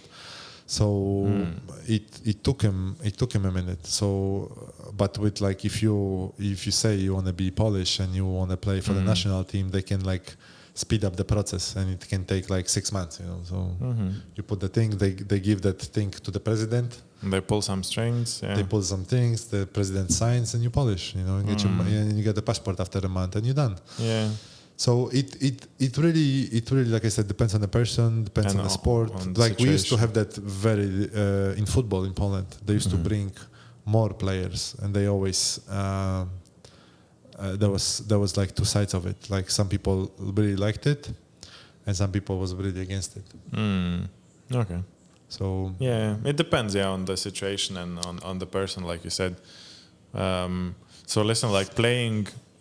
How many you said? 10 years in Poland? Me? Yeah, 10. Yes, 10 years. Then did you move somewhere else? Did you go abroad to play, or it was all Poland? I kind of wished, but my agent was like, "No, you have this," because they used to have that rule in Poland. I think they still do, that you have to be have to be Polish people on the team, because they used to have those open, so it was 8 foreigners and 3 Polish players, and they never played, and they actually forced the rules that you have to have only. When I started, they used to have to be at least 1 Polish player and 1 under some certain age on the team, and then they put they have to always be 2 players, 2 Polish players on the team, and there was not many good Polish players. I think that's what they have in Malta, but they have this rule about on the court. There has to be no more than 2 foreigners on the court at all time, or something like that. That basically, yeah. But then in Poland they also implemented that you can only have that you have to buy license for the foreign players. And after 5 of them, the money goes up. So not many teams can afford. The more you get, the more expensive it gets. And you can be only 5. If you play European Cups, there can be 6 or something like that. I might, And then if you change players, so that if you fire somebody and you get another one, that license for him it gets more costly. So when you think about the career in Poland, is there any highlights that stick out? For example, a game or a final, or I don't know, your personal best performance. Do you remember any of those highlights? I have few buzzer beaters. They're on the YouTube. Which is weird, but because your position rarely shoots buzzer beaters, it's mostly point guards, or He wasn't. Out of necessity, probably. Yes, basically, yes. I was one of them, actually. So there's two things to my career. I would say I had a really good career, but obviously I didn't make enough money to live in Bahamas and not work, So I have to work, and now I have a normal, regular job. But when you say good career, I guess you're more like you're saying it more about like no like hardcore injuries or something, no? No, actually, I won everything that I can win in Poland. Like Really? I get all 3 medals. Like I won championship, I was second, third. I won the cup. I was in the All-Star game. I was knocking at the senior national team. I was considered like, let's say, top 6 in my position. At the peak. At the peak. So I would say I was considered like, but it's all more like, I don't like to judge myself. So, but like that's my let's say accomplishments, right? So I was on the championship team, but then like my biggest was one of the seasons when actually we won third. We had the bronze medal, which actually ended up on a winning game. But biggest, you mean like the season was personally the best for you? One of the best seasons. Like I was like I was the most involved on a really good winning team. So I averaged like around 10 points a game, and that I had a really good, I had a buzzer beater to actually save the playoffs. Really? Yeah. Is it somewhere online? Like there's a video? Yeah. Really? It is. Bro, send it to me. I want to like overlay it. It was we played the quarterfinals. Quarterfinals. Quarterfinals, and we are down 2-1, and it was a best out of 5, so you have to win 3. So we are down 2-1, and we play away, and we got down 1 with 4 seconds to go, and actually the guy hit the guy who was 1 for 8 on the 3-point line hit the 3. I helped on the penetration, and the guy the kicking up to him, he was 1 for 8, and he shot from the 7-meter 3 and he made it, and they put him up 1. They made him up 1, and we had 4 seconds to go, and the coach drew the set. So you're down 1 and there's 4 seconds left. 4 seconds to go, and the coach drew the play. They drew a play, and we ran the play. And after we ran the play, it completely went to shit. Like nothing happened, and I end up in the ball on the half court. Like there's a semicircle, and I end up like a 1 step with the ball with the 4 seconds to go against legend Lee. They used to consider the guy the best defender, and I had 4 seconds. No, not the shot. I penetrated. I made the move on him. I crossed him, which is ridiculous. It looks funny, like I almost stumbled. Like I crossed him, went in, and I laid the ball in. Oh, so you had time to go for the layup? I actually I took a step. I make a little shove. I crossed him, and I went in. I called the ball like this, and I went in, and they fouled me. And you can see on the video they called the foul. And I laid the ball in, and the ball went like this. Spinning. Oh. And it went in. Time's out. It's like it's a small gym, but it's a really loud gym. And there was like you couldn't hear anything. There was so much buzz. And no VR at the time. No VR. It was a long time ago. The ball went in. The game was televised. So I think they reviewed the game. They called the foul should be under 1, but like they wanted to stop it. So like, I basically went in. We were up 1. The game's over. And you didn't shoot the foul. No, we didn't shoot the foul. But it was one of those, and the gym got quiet. Like. Oh, because you were playing not at home. We play away. So like the gym got quiet, and like my friends was there, and it was like they were already like sitting, everybody standing, they don't see, and everybody sit down, and they see the team like and they was like, what happened? Like they missed it. Oh man. So it was one of those. And it's it's like it's talk about, and actually my last season playing, I actually played for the team that I scored you played against them at that time. I played I played against it. But I had few of those, few buzzer beaters. I had some good games. What's like? I know maybe it's hard to to choose, but what's the best team, let's say, you played for? Like you felt the most involved, like say that one that you scored. The team that I play, I was the most involved. There was a good team. Which team? Zastal Zielona Góra back in Zastal. It was they play in EuroLeague. 2 years later they won the Polish Championship, and they play in EuroLeague for the season. We're talking, this is like 2012, 13? No, it was like more like 14, 15, I would say, something like that. 12, 13, something like that. When did you finish the career? 25 years ago, 2018. 2018, okay. Something like that, yeah. So, that was the team, and then I went to the team higher, played them for 2 years. We got the silver and we got the gold. But I wasn't, like they brought a really good team. I was playing still, but I wasn't scoring as much. I wasn't the first or the second or the third or the fourth or the fifth option, but I was coming off the bench. I had a good season. We played some European Cup, the VTB League. I don't know if you're familiar with that. It's like VTB is joined with Russia. Right? It was like when the Russians was still okay,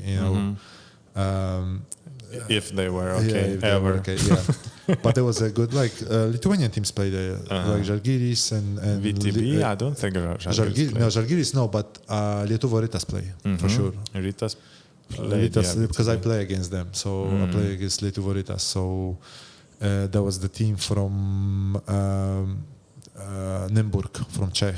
We played Astana, which is Kazakhstan.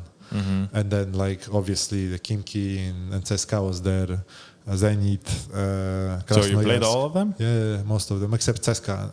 I play Khimki, play Zenit, Krasnoyarsk. But when you played those teams, you felt the level? The level was like Khimki is done, down 20 quick. They had, I think. But what is it? Because obviously I never had such experience. What is it that you feel? The physicality, the skill? All of it. Everything. The whole package is there. From the athletic perspective, from being the better athletes, to the skill set, to the shooting. To the plays and how complicated they are? No, it's just... Because I think about basketball like that. At that level, let's say the skills, the shooting, and the plays are very similar. But then what makes the player great, it's the athletic ability. Because on the highest level, the talent is there, everything is there, like the head is there, like the way you think about the game, the way the habits that you have, the reaction, everything. But what makes you somebody better than somebody else, when we're talking about the same level, it's the athletic ability, which cannot be really taught. It's your body. It can be maintained properly. It can maintain, but you have to have that in you, and then they can just make it shine. So it's genetics. Basically, you either have it or you don't have it. Basically, that's what I think. It's the certain level, you go up at the same time, you work as hard as somebody else. And you do the same things, you shoot the similar percentages, you can dribble the same, you think about the game, you run the plays the same, but at the same time one of you is gonna be athletically better. If the guy runs the court in 6 seconds and you run it in 10, you're gonna be already disadvantaged, like right? And when if the guy jumps and he can unroute and jump you, you shoot hard. the same 30-something% of the 3-point, it's gonna be better. Yeah, imagine playing someone like, I don't know, Josh Nebo. You know, the guy from where he plays, Maccabi, I think, right now. Man, he takes off from 2 legs. He's black, obviously. He takes from 2 legs. And like he elbows the rim, man. Yeah. You know, but like from not even like 1 step and jump, like he just jumps, just takes off. That happens. You know, If he what can you do on rebounds with a guy like that? If he put the hard work and he gets some skills, I mean, like if I come in, I can be smarter than him and shoot better than him, but I never beat him. He played Žalgiris, man, and like a lot of dunks that he would do, it looked like he is throwing the ball into the rim. You know, it's not like he would, because he goes that high. Yeah. That's how it happens. It's crazy, and like, that's genetics again. You know, yeah, like look at hot topic Kevin Panther. You know, see how high he jumps on his jump shot. Very high. It's ridiculous. Like he can, and then he leans back, so you can't really reach it. You know, you can try, but it's not gonna happen. Those are players that you know you cannot. There's the thing that makes the difference in the highest level of sports. Like you have the same skills, same the way you think about the game, but the athletic, you just above everybody else. If you work hard and you don't have injuries. Yeah, and that's the injuries. That's the thing, you know. It's I think it's luck as well. How lucky you are with injuries. That's also the genetics and the maintenance and the luck and the preparation. You know, there's a lot of different things. When you were playing pro, did you have this mindset that I need to take care of my body, or it wasn't a thing? It was all days. I didn't. Towards the end of my career, it changed, but at the first, I didn't care. And that's maybe the issues. Like I had fun. You know, I party. I wasn't crazy, but I had fun, and you know, I didn't watch what I eat. That was the maybe something that I wouldn't say I would regret, but I would change if I could. You know, the way, you know, how to eat, because it's a big part. And then training, maybe, you know, I could do more. You can, you know, I'm not saying regret, but you always can do more. That's the thing. Yeah. There's only a few people. Unless you're Kobe. Yeah, unless you're Kobe. but for him, to be honest, with the Kobe situation and a lot of NBA players, I would say they don't say the full story. Because there's ways to recover. Because like Kobe said, he practiced 4 times a day. When do you sleep? How do you recover? What do you do to recover? You know, naturally.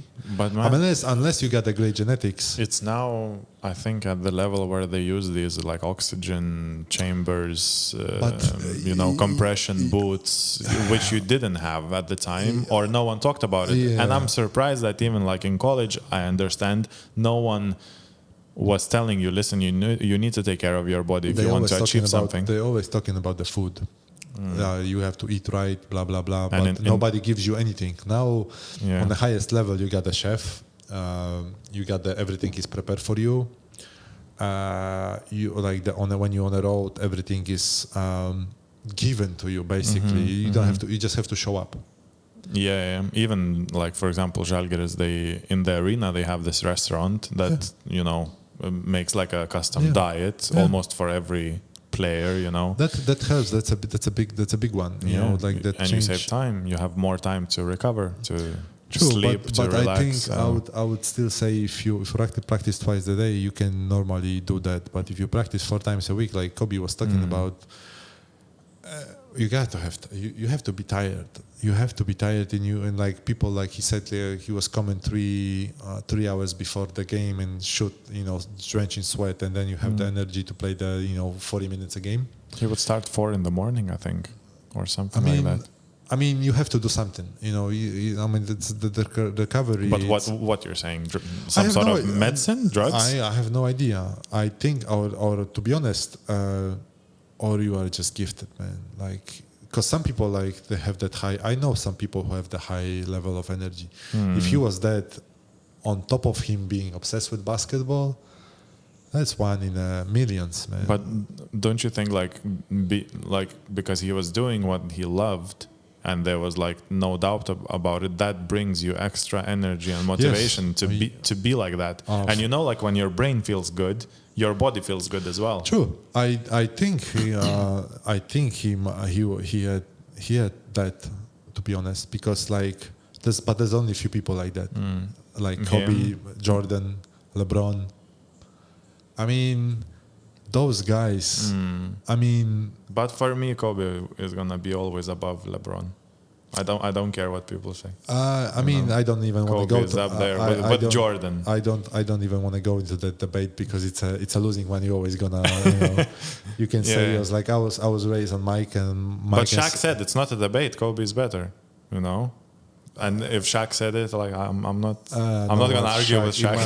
Shaq is like, man, he was a force of nature, man. Yeah, because he experienced Kobe. Like, how can you argue with someone who was with Kobe for like 15 years, man? He always say, Shaq always say that he's the last one who won in playoffs against Jordan. Didn't he? Yeah. He was playing Orlando, I think, yeah? And then there was the first year when Jordan came back after retirement, the first retirement. Which was a mistake, I think. and then he... Just stick to baseball, man.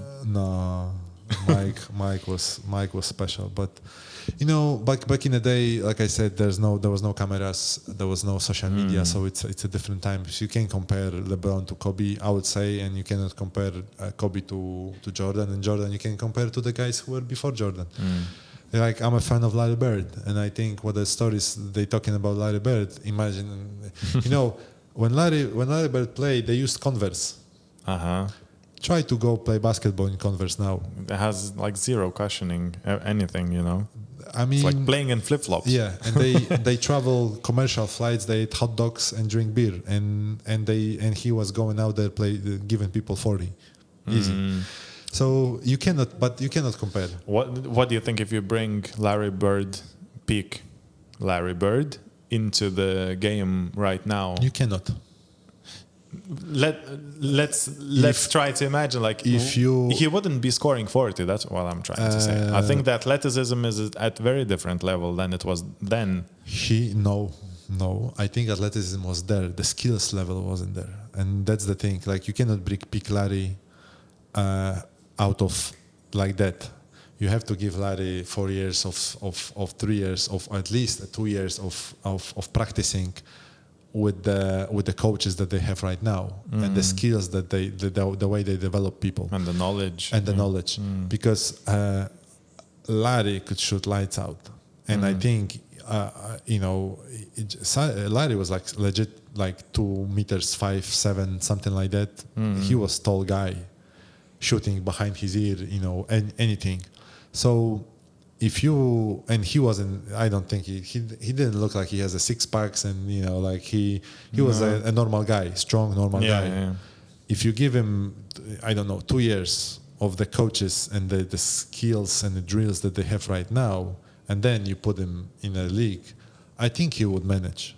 He would still be scoring 40, you think? I don't know, but he still could score. He could still hit his threes. He could, imagine Larry with the crazy crossover that the people have right now, with the all the moves that they have right now. But still in the vintage gear,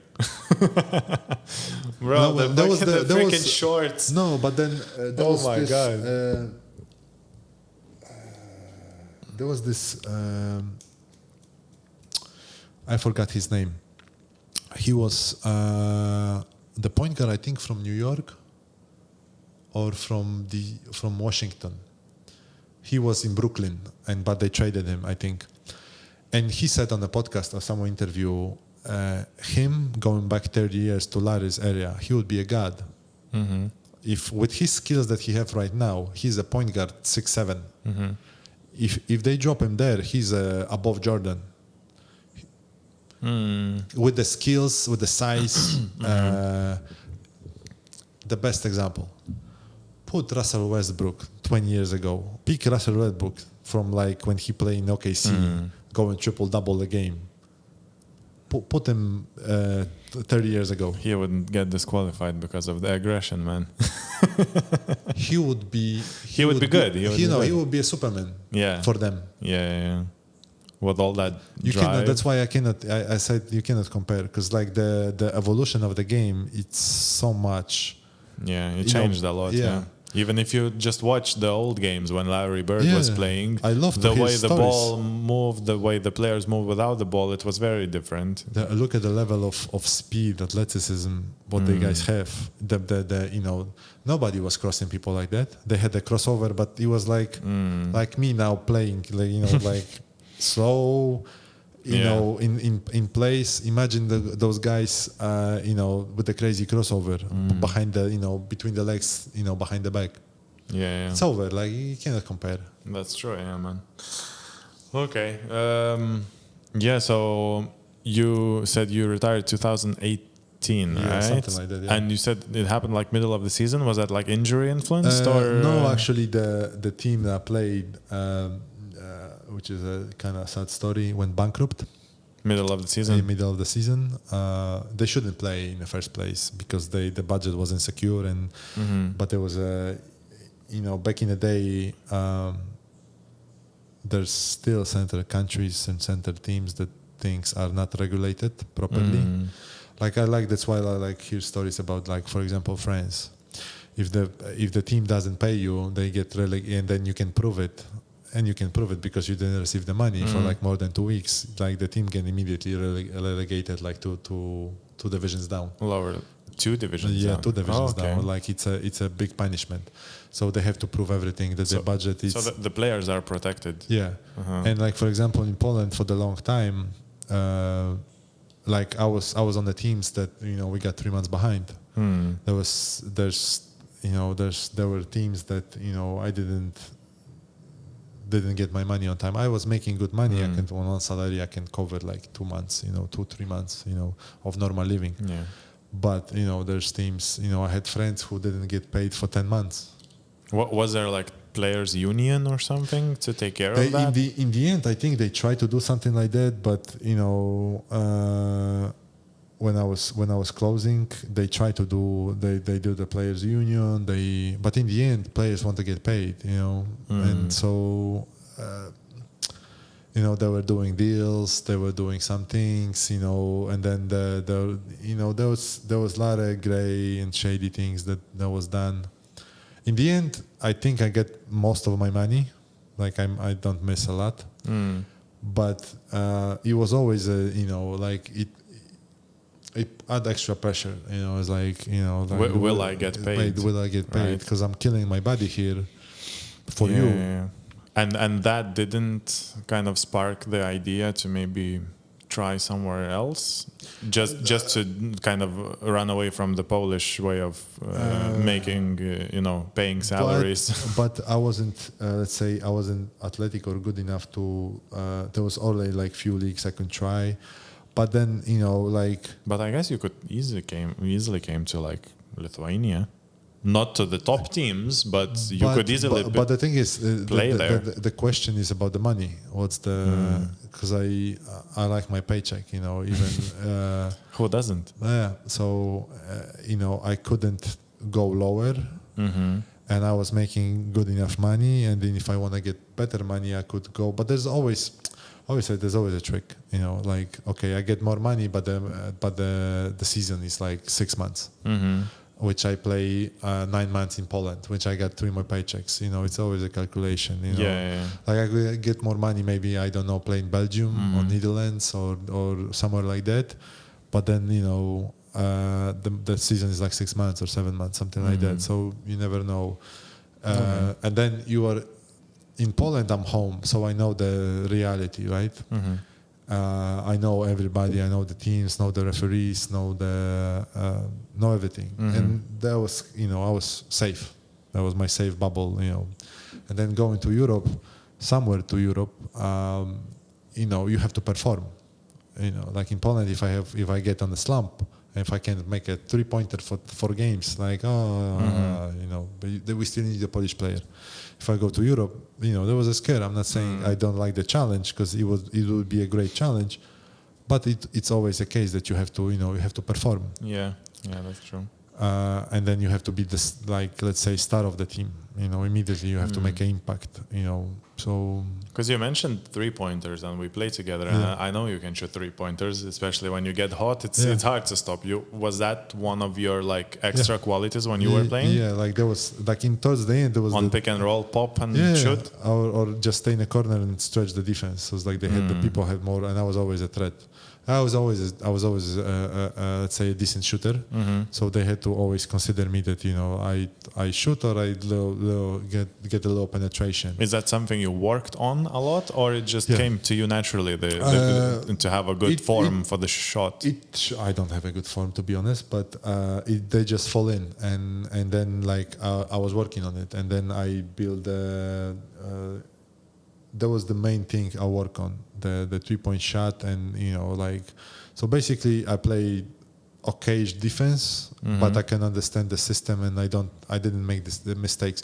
A lot of people in sports, especially in the team sports, miss that part where when you're on a team, you have to do your things. You have certain assignments, responsibilities, exactly, that you have to do. And then you are like a puzzle in a coach's mind or sets.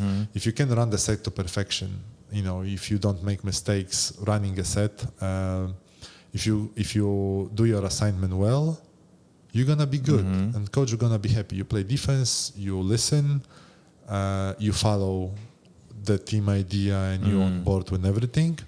And you can contribute in some way, like on defense, offense, or whatever. You're gonna be fine. Yeah, it's called a team for the reason. You're not gonna be a star on every team. You're not gonna score 20, 30 points a game on every team. But if you give 8 points, 6 boards, or 8 points and 5 assists.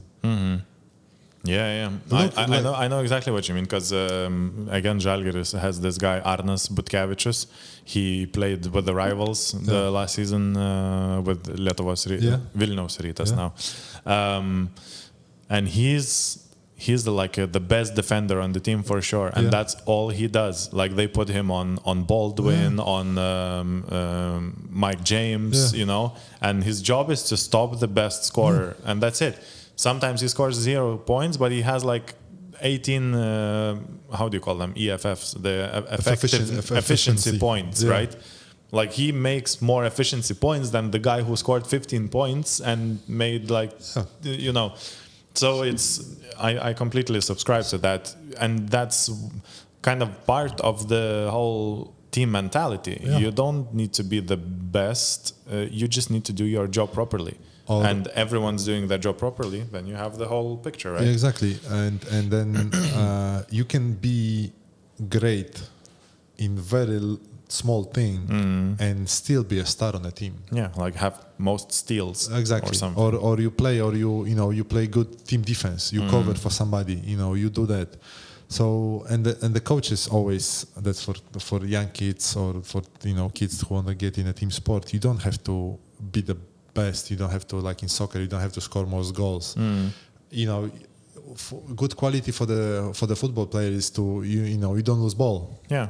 Or you can pass good. You don't make turnovers. That's I'm pretty sure in football that's a good quality. Same thing with the basketball. Yeah. You don't make mistakes.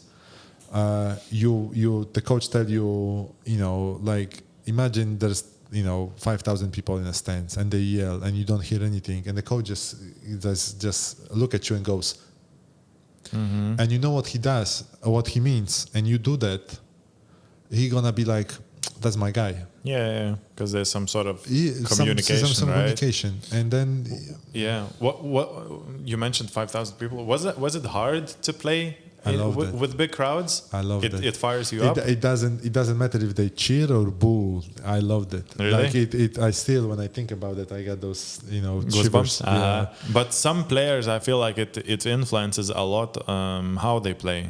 If they're being supported or if they're playing away and there's an arena booing. But like if you can, I always look around and I join the atmosphere.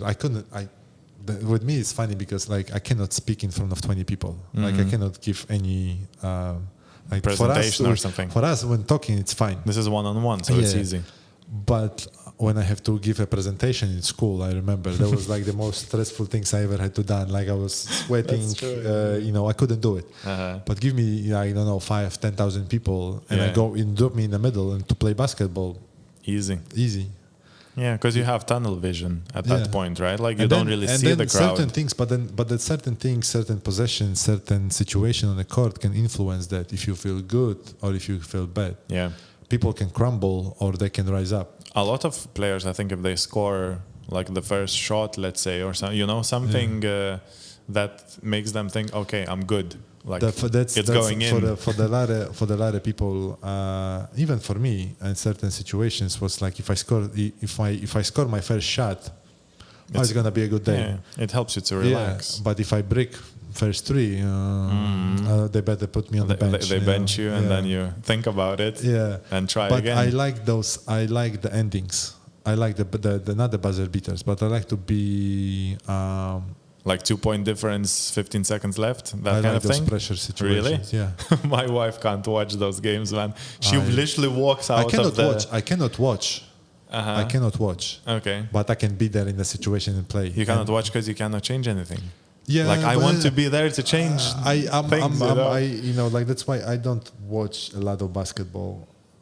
Because if the game is close, I get these feelings and I get emotional, and it's like on the couch sitting and I was like, what are you doing? Like, because I relive those. We need to organize to watch now the top 8. Yeah. Because I look at the ball like, and I completely do different things on the court. But I'm not there. So, but then I like those buzzer beaters when we had those timeouts and you have to run those sets, and then it can happen one of two ways. If I think, like, that's the thing, like you mentioned me shooting. My best shooting is when my body takes control. When I if I think that I have to shoot, I'm gonna break it. But if I don't think, I have a clear mind, and even if people cheering or booing, if I let my body has the wheel, it's like a reflex almost. You don't really think about it. It's a muscle memory, and then it just goes in. Yeah, that's like true. I know what you mean. You get into this flow that's hard to explain. And it's the same thing, when there's a possession and the ball is moving, and someone keeps it in their hands too long for like half a second, and you feel the flow just cut, and you get stuck. There's like 6 seconds left. That's the panic starts. Yeah, almost. that's the worst. I hate that. Even when we play together, like we move the ball, and then someone like, and it's done, bro. It's done. On. It's done. Some people don't feel it. Some people don't have that feeling, I think. But it's something that comes after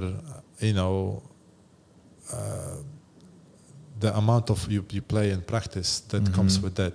Yeah. And some people still don't. But then or with a certain level maybe of playing, it comes. Where you're at a certain level and you feel the game differently. Yes, but it's like for example when I played those VTB and I was on the court, like even I panic because I could feel the pressure of the opposite team because they knew they were quicker, faster, they were better organized maybe sometimes, and that level, like whatever you do, he's still in front of you. Like you play the set and he's stronger, he push you. Like it's always a struggle. Now when we played a tournament, right? Last weekend.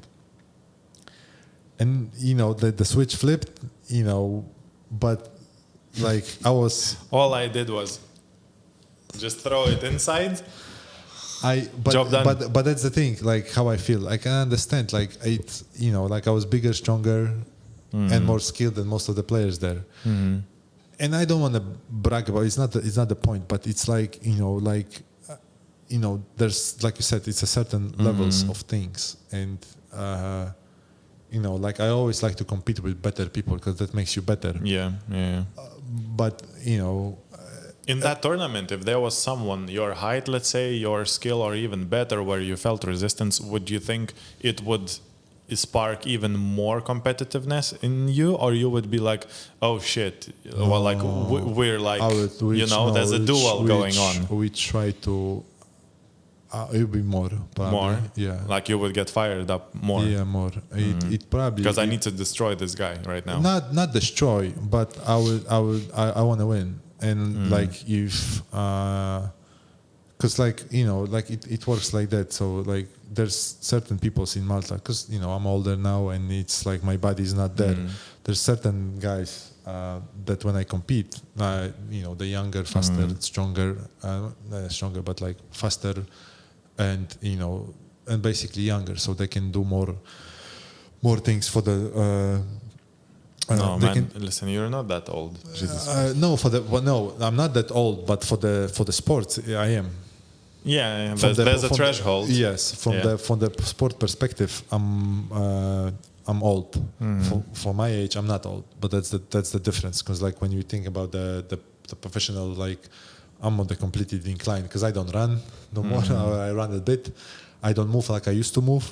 My body is not there, So and I had my few of my surgeries, so that takes toll after 20 years of twice a day practices. Yeah, that's true. Like that's the one downside of being a professional athlete is. You wear out your body. You wear out your body because, like, it's actually to be the best athlete, you push your body beyond the limit of your body. Because if you go to the gym, you work out, you can always say, that's enough for today. You have certain goals that you want to achieve. I don't know, bench press, squats, whatever. But if you don't compete, you just want to look good, be healthy, and that's enough. If you go to the gym, twice a week, 3 times a week, you do your sets, you're healthy, right? That's good for your body. You run, it's perfect. But if you do 9-10 practices a day, a week, and you play a game, and the coach always go faster, faster, faster. You don't stop. You push your limits, and then after after certain amount of years, that's why people don't after 35 they go down because your body can't hold up anymore in that level. When you get the guy 28, yeah, I know what you mean. So that's the thing. I can still use my head to take advantage of somebody, like to play better. Yeah, like then you play on experience, not on your body anymore. Yeah. That's what I did this past tournament. Like when I play with you guys, like I said, I play like 60%, but I use just head. Like I can shoot a bit, and then it's all head. Yeah. Like I know where I have to be, and then I have skills to do it. So in the imaginary world, like even if you played like the OG Sabonis, he would be just. If you put him on the court now, like with me or you, he would be just standing, but he would still be like feeding you balls, man. Everywhere, like he doesn't need to move that much. Because of all the experience, he knows what you're gonna do. He would like if he just show up in the game, especially that he's 212, something like that, 215, something like that. He would just stand there, catch the ball, and just that's you don't forget. Like throw it. It's like. If you go, it's like riding a bicycle. Like I didn't after I finished. Muscle memory. After I finished playing basketball, I didn't touch the ball for 3.5 years. I couldn't. I was tired mentally mostly. Body was worn down, and mentally it was enough. When you finished, when you knew that you're gonna finish, right? Or it happened out of the blue, really. I was suspecting that the team not gonna hold it. You already planned something? No. To be honest, I was thinking about some things, but I didn't. Again, like after college, I didn't know what I'm gonna do. I just like next things. Like let's see what happens. So I was gonna ask, like, did you, I don't know, plan an alternative career or maybe invested in some, I don't know, bought an apartment? Like, because players, when they know it's coming, they start looking forward. I have some apartments, but it doesn't, like in Poland it's okay, but compared the prices to Malta, it's nothing.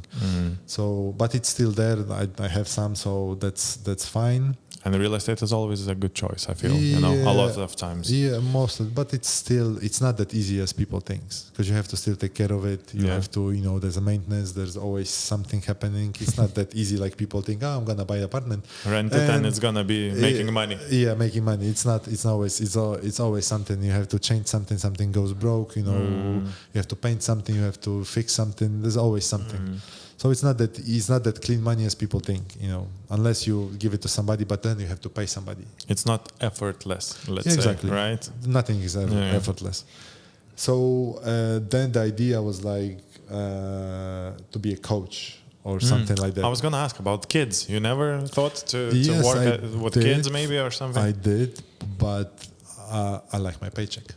Again, so there's no money the kids that's in Poland and most of the countries, as far as I know, there's no money in coaching kids. Sorry to say it, but like even in Malta, I have friends who coach kids and they don't make money. They do it out of pure passion. No, but Malta is a different story. Basketball here is not existent, basically. Yes, but even other sports, I don't think those coaches making money just not to do anything else. Football, maybe. Football is number one, I think.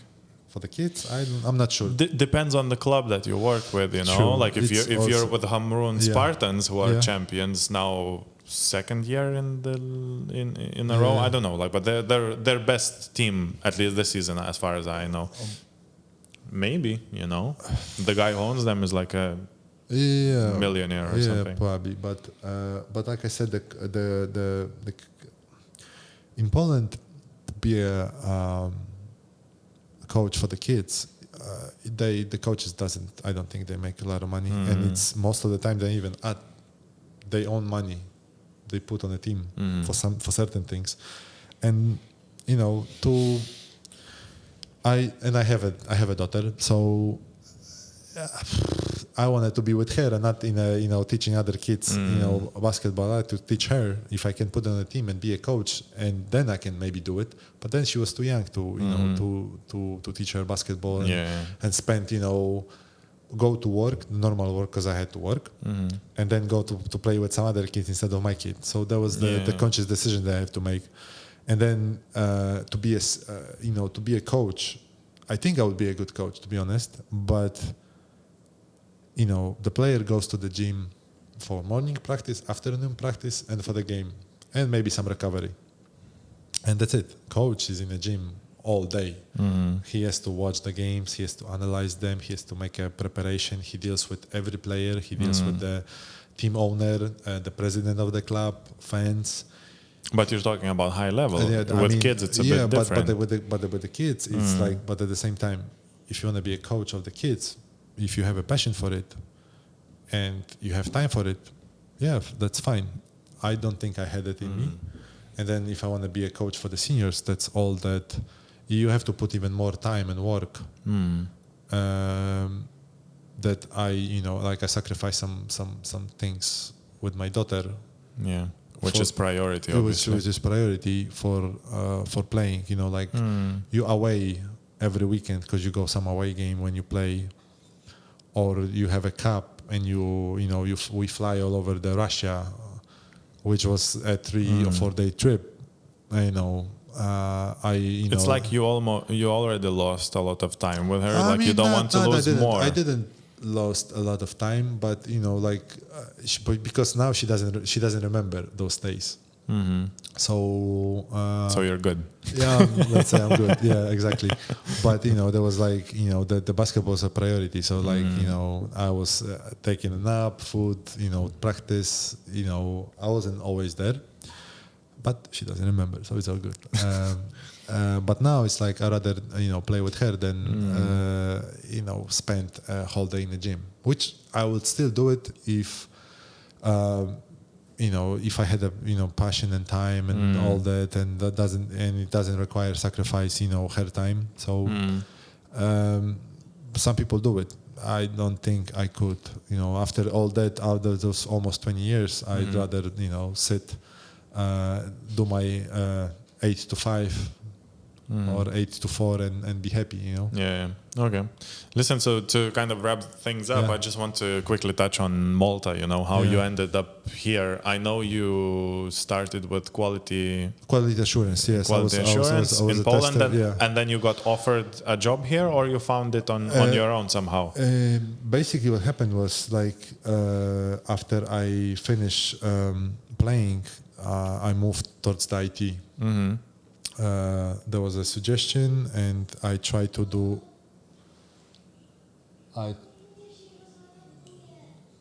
Okay. and then okay. So say it again. So after I finished playing, I spoke a lot of my friends, and even my brother was in IT, and it was like, let's see if I can do anything about that. So into that, and I started learning. It took me 6 or 8 months total from the total zero to find a job. And after I found a job in Poland, my first job, I spent there a little bit more than a year, and then we kind of decided back then that let's try maybe a new country, something like that. And there was two reasons. So to be warm and to people speak English. And in Europe, there's not many options. Yeah, in Europe basically no. So yeah, exactly same reasons that we came. Yeah. So I started looking job, and basically it was LinkedIn. To be honest, I had a profile.